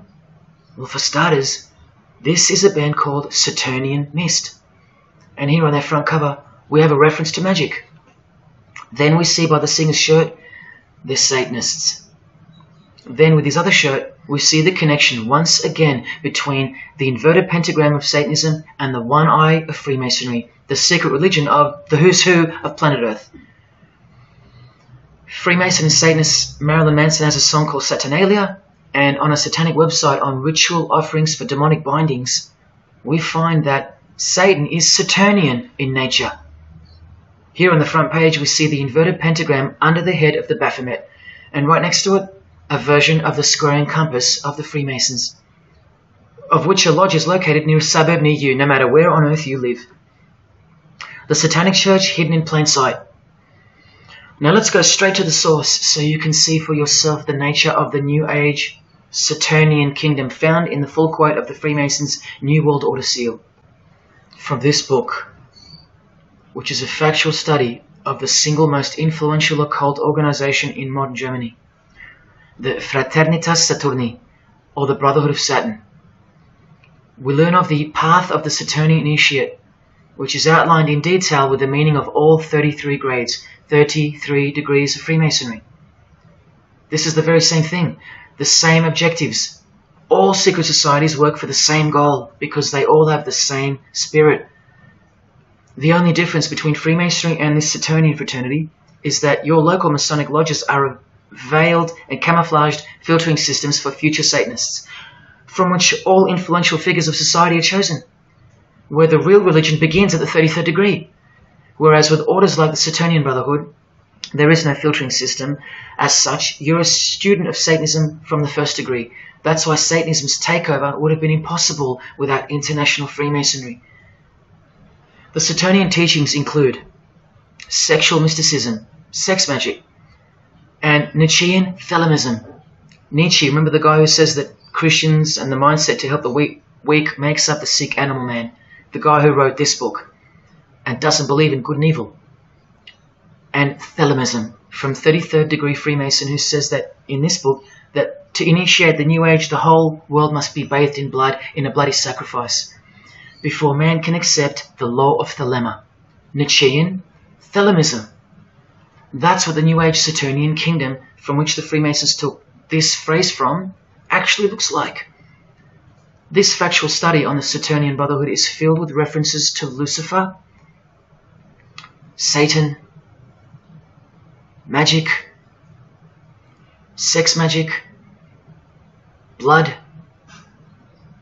sacrifice, the number 666 as mentioned by Jesus Christ himself, and of course, Freemasonry. The secret society that all of our politicians and entertainers belong to. And what's the demonic sigil for Saturn? The Masonic squaring compass. Are you going to snap out of it now? When you see a beautiful sunrise and smell the fresh air, or hear a great song, or see a great movie, are you going to forget where you really are? When you hear people using Jesus Christ's holy name as a cuss word, are you going to forget where this phenomenon really came from and why it's taking place? Now that you've seen how actual and bona fide the reality of 666 is from their own mouths and symbols, let me show you where else it's revealed. Do you see these Roman numeral numbers down here? They add up to 1776, the year that America officially became the country we know of today. And also the year of the birth of another secret society, which was absorbed into Freemasonry after it was banned in 1785. But look, the base numbers. M is 1,000, C is 100, and X is 10. All you have to do is subtract the base numbers.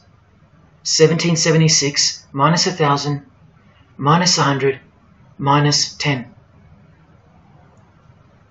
Or simply remove the Roman numerals which represent the base numbers. No, I'm not playing tricks on you. Neither are your eyes. But someone else is. Now that you've seen the prevalence and seriousness of this horrid number, now that you've seen what you've seen, I can show you where else it appears. This figure is represented by the numbers. To make this work, they had to remove the number 1 altogether and separate the 2. Of course, we'd be too dumb to pick up on it. But 789 minus 456 is this, multiplied by this lonesome 2. That's right. This dark and mysterious figure is none other than the long-anticipated Antichrist, the ruler of the Saturnian kingdom, which is on its way. And Australia has been steeped up to its neck in secret societies since the early 1900s. World Economic Forum logo, with this slash through the O's, is of course representative of the number of the ruler of the New Age, 666. The barcode is the primitive version of the worldwide system that Jesus predicted would revolve around the number of the beast. And as you can see, the base of every single barcode in all the world is 666. No matter if the lines are on the ends and in the middle are elongated or not. I found that out from the horse's mouth in an interview with the man who was commissioned by IBM to come up with a new way to automate data collection. There are in fact 3 6s in the Google logo, which comes from this occult symbol. Coincidence. And he found in a Masonic lodge the square and compass symbol appears in the middle of a hexagram, which is a symbol used in the royal art of Freemasonry, witchcraft, as shown in this book. Well, among other things, the hexagram itself can be broken down to quite clearly represent 666. This is a Masonic square and compass designed by the Manal Masonic Lodge, symbolizing world unity. Up the top you find the logo of the United Nations. Well, there are 33 segments in the UN logo, symbolizing the 33 degrees of Freemasonry. See this crop circle here, with the Masonic eye on top of the pyramid? I know nothing about crop circles and the phenomenon of them, but I know how many rays are coming off the eye. 33. 33 degrees of Freemasonry. Don't forget that the highest authority of Freemasonry already admitted to be the designers of the pyramidal seal in a 1962 edition of their magazine, The New Age. I've shown you how the inverted pentagram makes for the spelling of the word Mason in the same seal. Well, that same pentagram with the elongated top horns appears here in a European Union logo. An inverted satanic pentagram right in front of our eyes.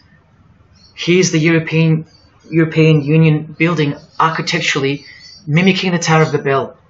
That was the very same tower that the God of the Bible destroyed thousands of years ago, according to the Bible, when Nimrod, one of the admitted founders of the original craft of Freemasonry, tried to unite the world under one world government. So this logo and this building design is a clear statement to the God who intervened the first attempt at a world government.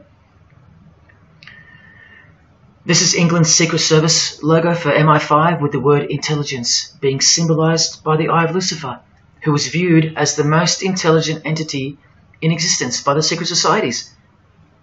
And this is the symbol for the Information Awareness Office.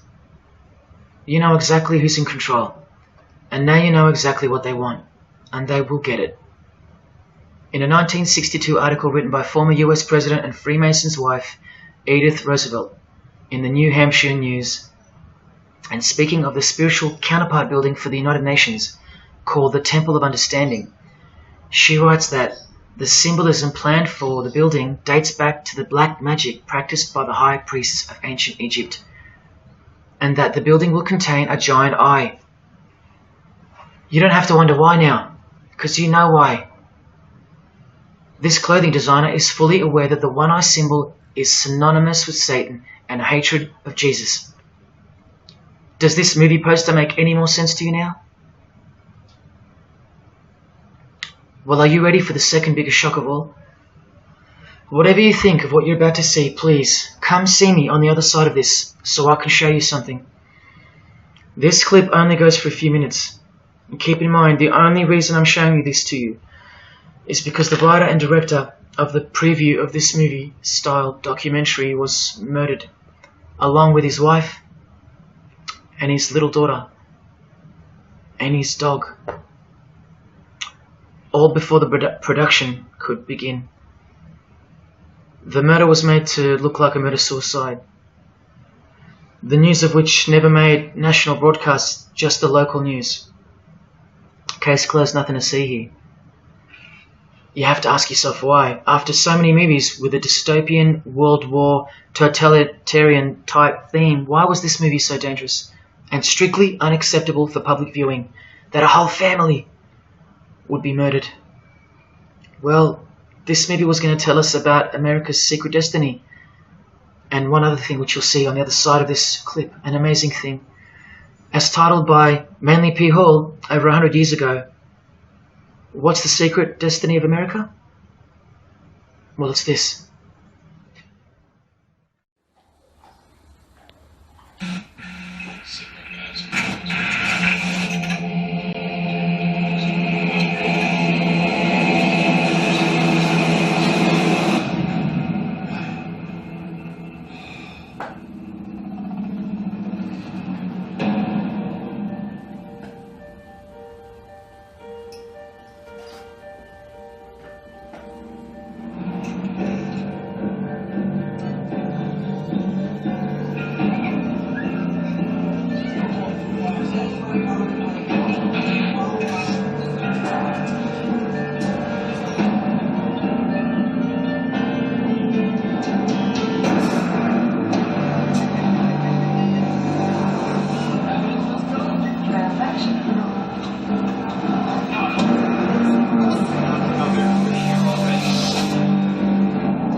What was David's hidden message inside the gray state? And could it be the reason for his death? Perhaps the scariest part of Gray State's conceptual trailer is this character here, who appears to be operating a guillotine. David Crowley was very intentional in this frame of the movie. He added something that I believe he wanted the people to know about. Who is the identity of this executioner? If you look closely, you will see that this terrifying character is wearing something around his waist. It appears to look like an apron. The executioner wears a Freemason apron, complete with the all-seeing eye, the compass, and the two pillars. I do believe David Crowley is trying to tell us something. He is telling us that the organization behind the French and American revolutions, the organization behind the Italian Revolution of 1830, the organization that outlined a plan to overtake the Vatican in a document called the Alta Vendita, the organization behind the Trail of Tears and the deaths of thousands of Native Americans under Freemason Grand Master Andrew Jackson, the organization behind the Ku Klux Klan in the United States post-Civil War and its rebirth in 1915, the organization behind Hiroshima and Nagasaki during 33rd degree Freemason Harry Truman's presidency. These are men with a radical revolutionary agenda throughout the entire world because they worship and follow a radical revolutionary deity. The first to have led a revolt against the Most High Lord.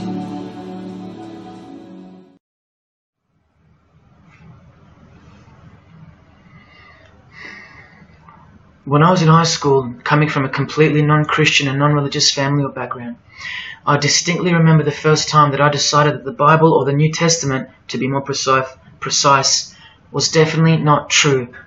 Made up, fairy tale, whatever. It was one verse, one scripture that to me at the time proved unequivocally that it wasn't written for our time. A prophecy that was impossible to be fulfilled. Here's the verse.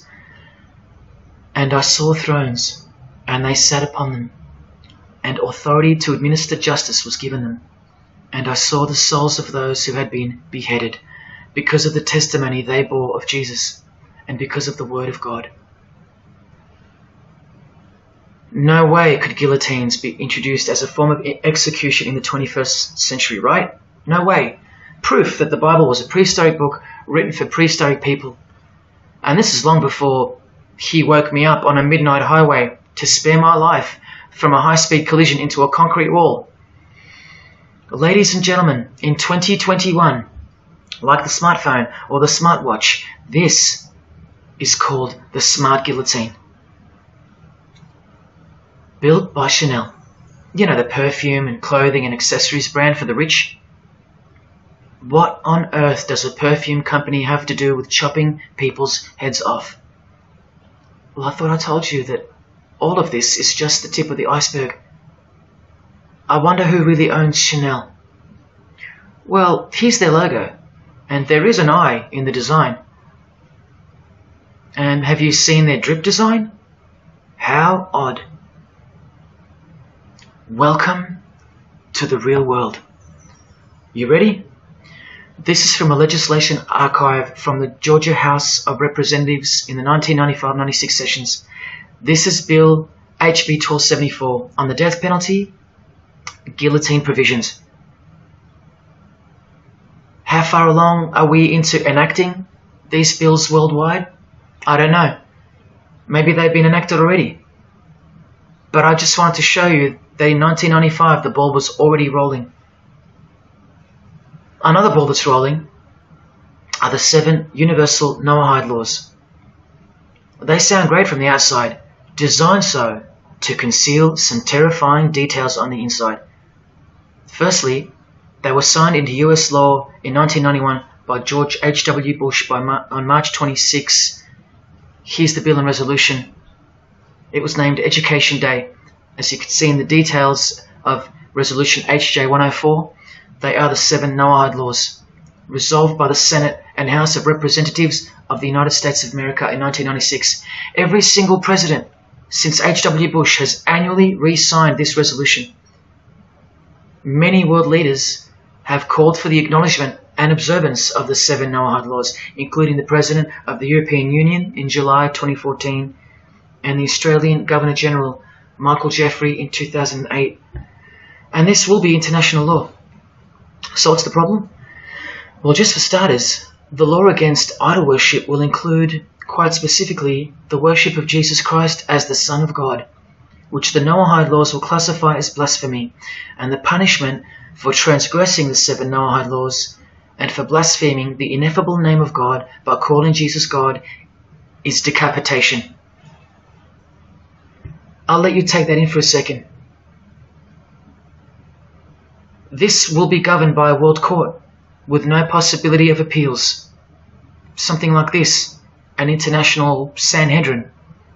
Who do you think is truly behind these laws? Well, I can show you that right now. Here is the bill being signed into law by H.W. Bush, and here is their signature hidden in plain sight, the hidden hand of Freemasonry, displayed by this sinister and gloating-looking individual. And you know what Freemasonry is a cover for now. Who do you think designed the guillotine in the first place? This guy, Joseph Guillotine, a Freemason. Still don't believe in the prophecies of Jesus Christ? You're still in denial?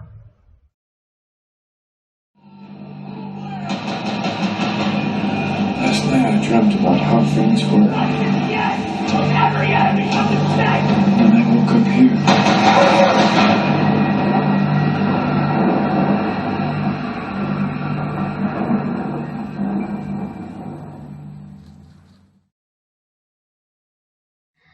Well, that's why the director was murdered. And his wife, daughter, and dog. I think of them often, and sometimes when I need spiritual sobering up, I think of that fateful and evil night where that beautiful Christian family were brutally eliminated. If you think he wasn't onto something, well, he paid the greatest price to share this with you. Prophecy will be fulfilled. Listen to the words that come right after the execution by guillotine scripture in the Gospels. And I saw those who were such that they did not worship the beast, nor his image, and did not receive his mark of identification upon their forehead and hand. Remember this mark in the video? I'm not saying that the director knew what the mark would be, but based on the symbology, he knew who would be behind it. Look at the triangular symbol of the Freemasons. The Masonic triangle around the eye, and the Brotherhood of Saturn.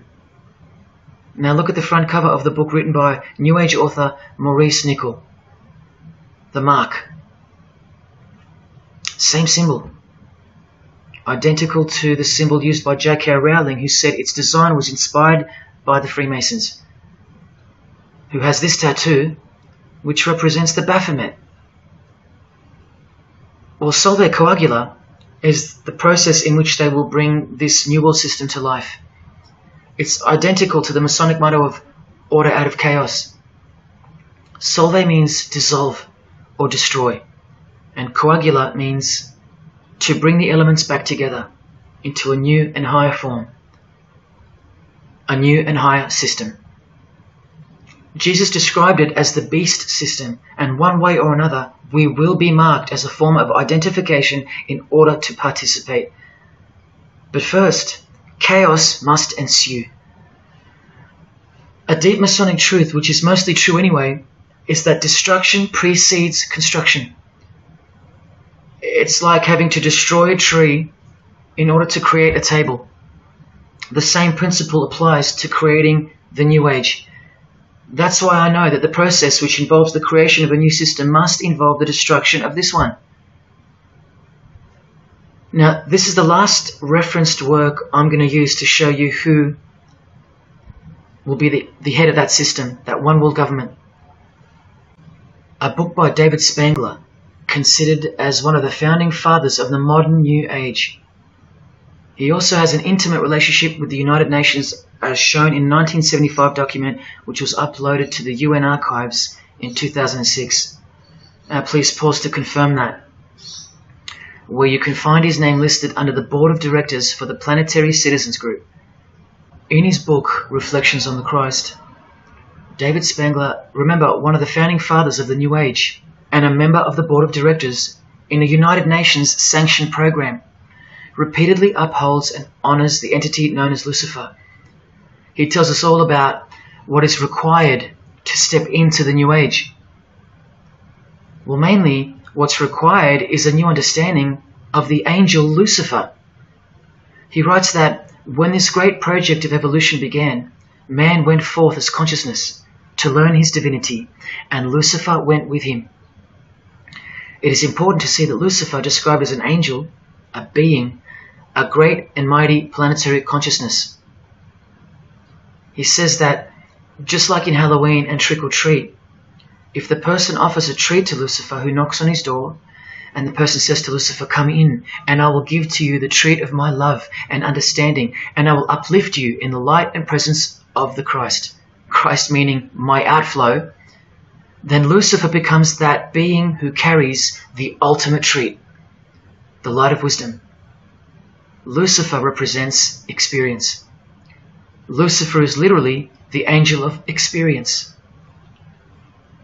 The Luciferic element becomes the true revealer of light, the angel of light. The light that reveals to us the path to the Christ comes from Lucifer. The Christ that he refers to obviously is the Antichrist spirit, who will eventually manifest on earth as one man.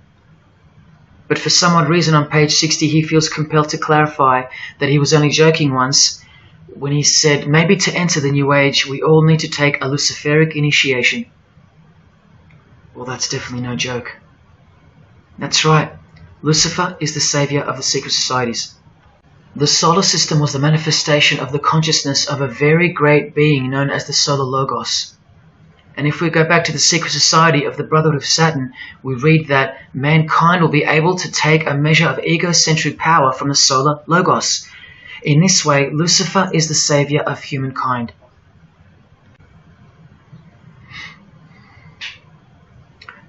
Do you see who you're dealing with? These are the people above you, the rich, powerful, influential, overflowing in all areas of those who are steering society, and they're about to reach their destination. Who showed you? Who told you? Who warned you? Jesus Christ did. Oh, those pesky Christians. In the animation Flushed Away, the villain Toad conspires to genocide all the rats in the sewer world and replace them with a superior species, a new species. No one is aware except for this one rat who's briefly seen in the beginning. He's a Christian rat, a nutjob, carrying around a plaque, as some real-life Christians used to, warning everyone of the impending doom that is upon them. What's the twist that's hidden in plain sight for no one to see? Well, the villain Toad, planning the New Age, wears the ring of a Freemason. This ring. And he wears it exactly on the finger that a Master Mason should. It is worn on the third finger of the right hand. There is one who predicted it all, and they know that. That's why he's been so thoroughly discredited, or so it seems. Yes, the nutjob Christian was right all along. Remember one last thing before I close.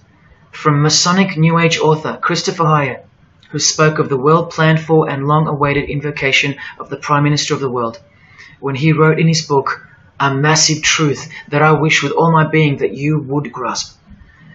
Both satanic cults and Christian fundamentalists are closer to seeing the truth than most normal people. The world has always been at war, a spiritual war from the beginning. And if you don't know it, then you're losing the battle. The Gospel tells us so accurately that the enemy we wrestle against is not made of flesh and blood, but it is made of spiritual forces of evil in heavenly realms. That's where the real war is being waged, in the spirit. And now that we know what secret societies are and what they've tapped into, we can rest assured that that statement from the Gospels is true. That's why the common denominator between all of the secret societies is the anti-Christian sentiment. you need to ask yourself why. Why the negative obsession with Christianity? It's not as if Christians run the game. Freemasons have banned Bibles from schools. They teach evolution as a fact. Pornography is thriving. There are no Christian protesters left. Homosexuality is rampant and protected, and Christianity is buckled. Which church preaches against Freemasonry? Which church is telling you about Satan and his hidden church, which has permeated every vein of society? So why do they hate Jesus if they're at the top of their game? Because Jesus Christ is real, that's why. And he left us prophecy that they can't escape. See, the more they win, the more they fall into the hands of the prophecies of Jesus and his Gospels. What a blessing for you, those who would grasp this as truth. What good news for you, and what a terrifying conundrum for them. If you've come this far, and you still don't care, or still unwilling to trust, then you deserve what's coming, as a law of nature. Because you've been warned of all of it. The one world government clearly on its way. Cashless society, inevitable. The mark that each person will receive, without which you won't be able to buy or sell or participate in this world. And the manifestation of the name, the number of the name of the one who will implement this system. 666. All of it is coming to pass. Inescapable we are from him.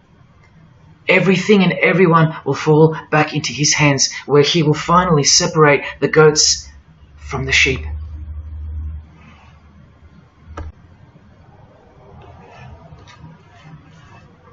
Now watch the Bible destroy Freemasonry like no other book in 2 minutes. Regarding their lodges and obelisks, their heart is faithless. Now they must bear their guilt. The Lord will break down their altars and destroy their sacred obelisks. And speaking of the bloodline that gave birth to Jesus, God says, "You shall not set up for yourselves a sacred pillar, which the Lord God hates." See what you're up against, Freemasonry? While Freemasonry meets and speaks in darkness and secret, Jesus said, "I have spoken openly for all the world to hear, and in secret I've said nothing." Freemasons are known as builders. Well, the stone which the builders rejected has become the cornerstone. Everyone who falls on that stone will be dashed to pieces. Anyone on whom it falls will be crushed. Every Masonic lodge is built so that all the members face the east. Who are these men with their backs toward the temple, facing the east and worshipping the sun? It is detestable. Freemasonry does evil in secret with their hidden hand, but they blow a trumpet over the hand that does good. But Jesus says, when you give to the needy, do not let your left hand know what your right is doing. Your good deed must be in secret, and your Father who sees what is done in secret will reward you. You can't become a Mason if you're broke, blind, maimed, or have a criminal record. Jesus said, but when you give a banquet, invite the poor, the crippled, the lame, the blind. Freemasonry takes pride in its secret rituals and is hungry to rule the world. The Gospels say that their destiny is destruction. They make appetite their God. They take pride in what should bring shame. Their minds are set on earthly things. Freemasonry believes that the light is but darkness visible. The Bible says, woe to those who call evil good and good evil, who put darkness for light. And Jesus further said, if therefore the light which is in you be darkness, how great a darkness that would be. Freemasons spend their whole lives taking gruesome oaths of secrecy. Jesus said, but above all things, my brethren, stop the practice of putting yourselves under oath. Freemasonry is built upon a hierarchical system, a pyramidal system. Jesus said, for everyone who exalts themselves will be humbled, and whoever humbles themselves will be exalted. We could go on, but we're going to end on this one. Exclusively written for the practices in the lodge room of political Freemasonry. A troublemaker and a villain who goes about with a corrupt mouth, who winks with his eye, signals with his feet, and teaches with his fingers, who plots evil with deceit in his heart. He always stirs up conflict. Therefore, the disaster will overtake him. He will suddenly be destroyed. That is Freemasonry through and through. And apart from the man in the mirror, prior to your baptism of the Holy Spirit, Freemasonry is the villain. They do go about with a corrupt mouth as they are sworn to secrecy. They do proverbially wink with the eye, making the one eye. They most certainly signal with their feet and teach with their hands and fingers. In the lodge, I can vouch. And they do plot evil, stir up conflict, in order to further their goal of the New Age and the New World Order, the greatest conflict being up ahead. But thank God Almighty above, the verse also tells us that disaster will overtake them, and they will be destroyed. One frightful and glorious day, you can count on that. Because the only thing you can count on in this world, more than death, more than taxes, is the Son of God.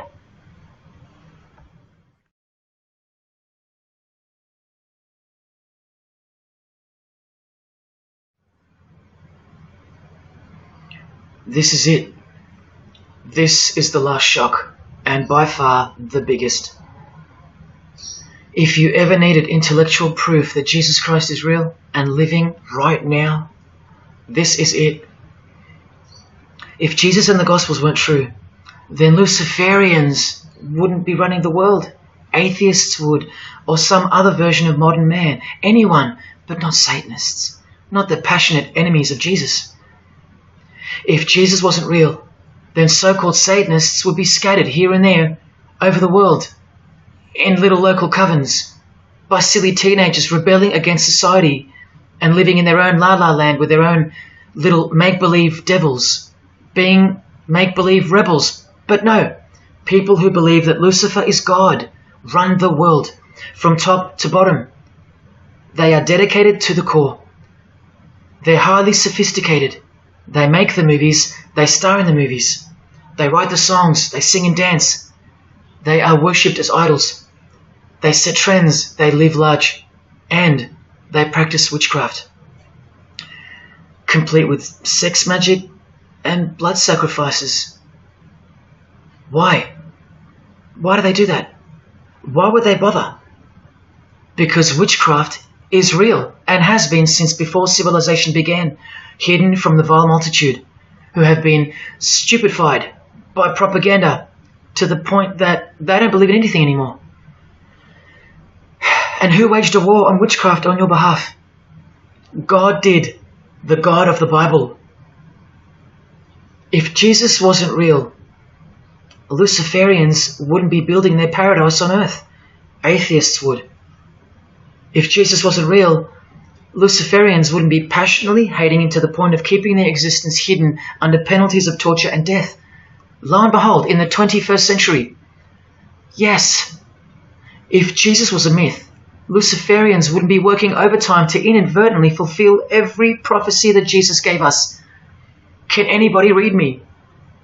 What part of Jesus foretold a worldwide cashless system, a worldwide government, and a worldwide religion do you not get?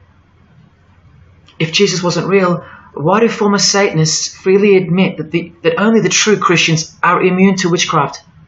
They have no power over the disciples of Jesus. How is that possible? And what about this one that's been going around? If the Gospels were written by the Catholic Church in order to control people, then why didn't they include a pope in the scriptures? There's no pope here. Why didn't they include instructions to obey the priests? There's no priests in the New Testament, except for God himself and all his disciples. We're all priests. If the Gospels were an invention of the Catholic Church, why does Jesus say to call no man Father except your Father in heaven? Yet every priest holds the title of Father. If the Gospels were an invention of the Catholic Church to control people, why were only priests allowed to own a Bible and not the common people? Why did they burn William Tyndale at the stake, a Christian scholar who translated the Bible into English? Are you with me? Please help me understand how you don't believe in Jesus when even your enemies, the high-ranking Freemasons, think that you're stupid for not believing in Satan. There was the first shock, which was the fact that an international secret society exists at all, and that all people in power, prominence, celebrities, they're members of it. That was the first shock. The second shock was the oaths they take and the rituals they perform. Decapitated heads, brains exposed to the sun, drinking wine from human beings' skulls, all done by the people you respect the most. Pretty shocking if you have any brains left in your skull and heart left in your ribcage. The third shock was the reason they took the oaths and performed the rituals. And that reason is that the secret society they all belong to is in fact Satanism.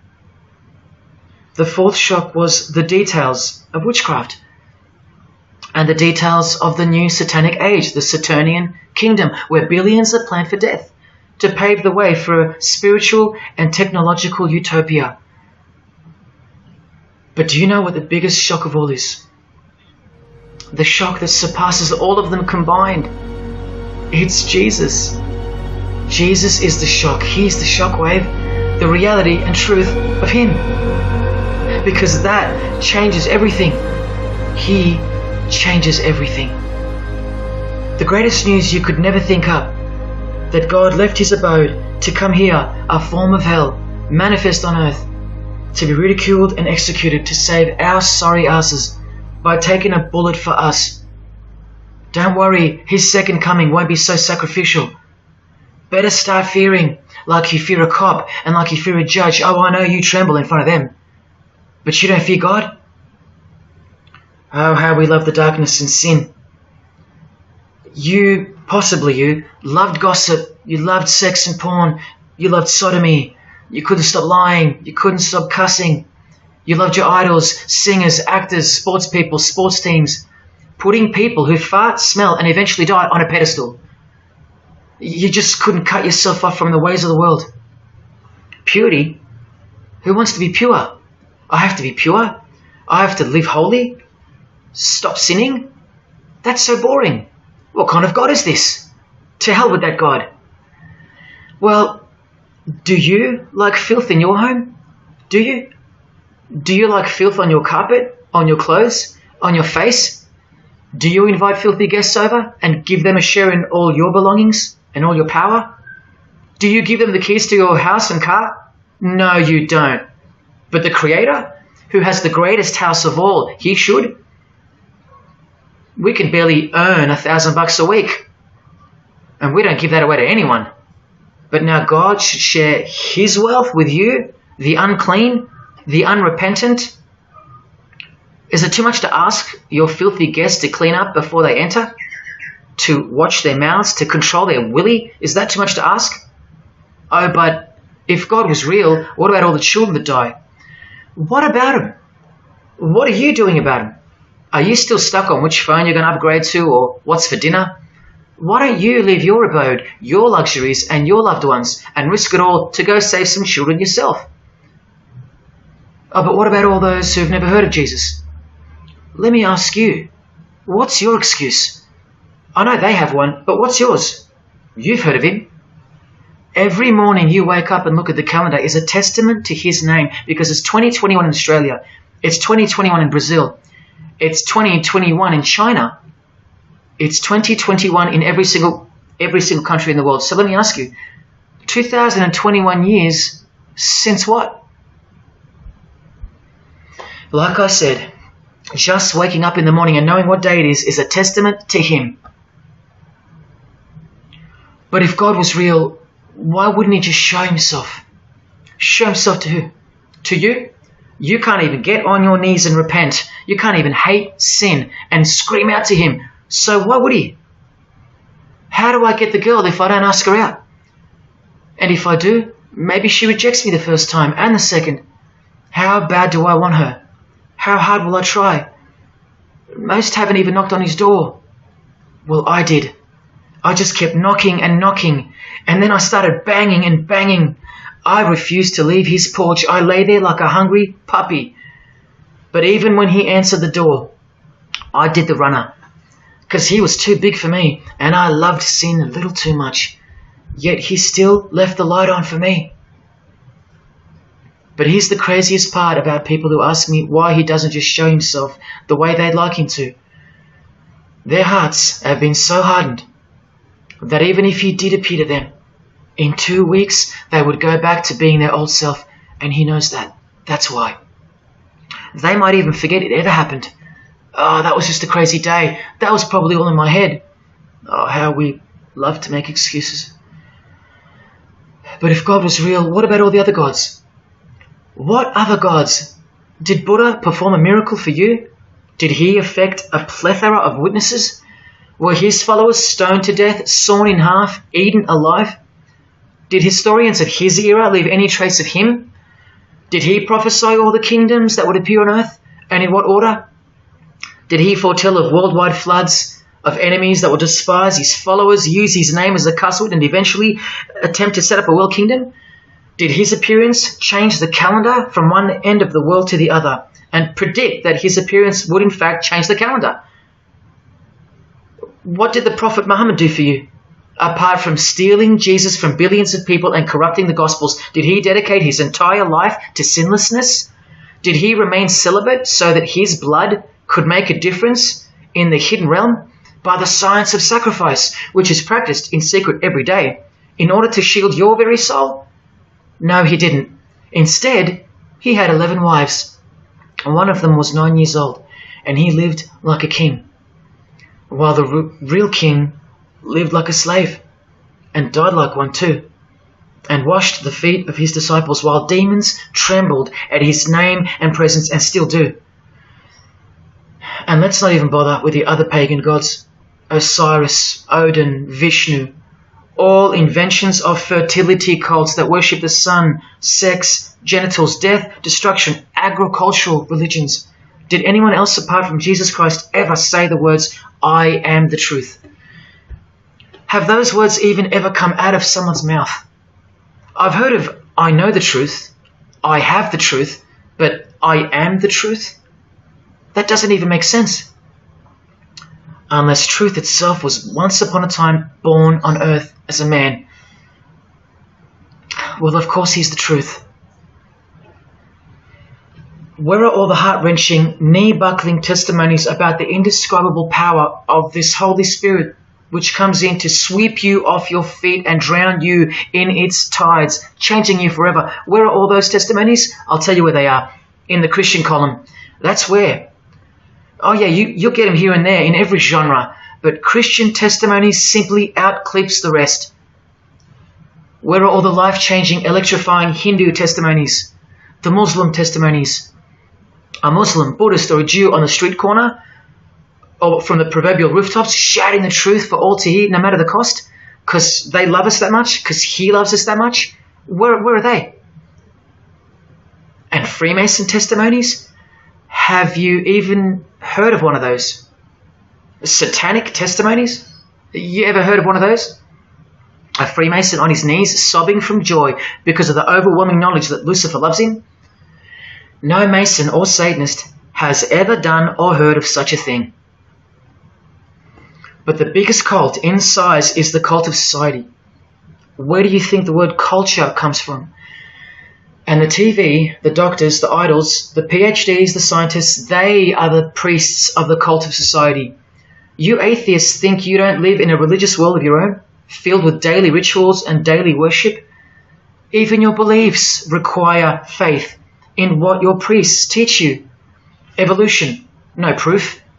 Age of the earth, no proof. Distance of the sun, all faith-based on what you are told by strangers. You can see the rings of Saturn with your telescopes, but you can't see the buggy on the moon that was left behind in 1969, yet you still believe, because you have faith. Don't you worry, no matter who you are, you live in a religious world, because life is religion. And if you're still in the "I'm not religious" category, think again. You all worship something or someone, and your religion is futile. But for you, for the one, whoever you are, remember the advantage that evil has over good. A little good doesn't destroy evil, but a little bit of evil destroys all good. See this glass of water? One single drop of poison is enough to render the whole lot useless or deadly. That means that 99% of the goodness and purity of that water amounts to nothing, all because of one single drop. The whole glass is evil. And And so it is with the human soul. You better believe it. Does anyone go out with a stain on their face or on their shirt? You think the soul can't be stained? Think about it. Just one lie makes you a liar. So you can't go where life is stained with death? Now, in case someone thinks I'm playing the high and mighty role, I tell you this. I used to be a liar. I used to be a pervert. I used to be a drunkard. I used to smoke all kinds of poison. I used to have angry outbursts, use a filthy mouth, indulge in filthy humour. I used to. Past tense. But no more. He finally summoned me. He called my name for the last time. He took my dog, then my music. He took my band, broke it all, and broke me, flooded me clean. He sent for me. He woke me up from a deep sleep on a high-speed midnight highway with a whisper, an actual whisper in my ear, and only meters between me and a concrete wall with my name on it, because he knew I had it in me. I had it in me to lay it all down, risk everything, so I can take a stand for him, for the Gospels, and for you. Well, this is me taking a stand. Brothers and sisters, I did all this for just one person, and I'll be hated and mocked and worse maybe, so that one, whoever you may be, will wage war on sin and believe. Don't let even one drop in.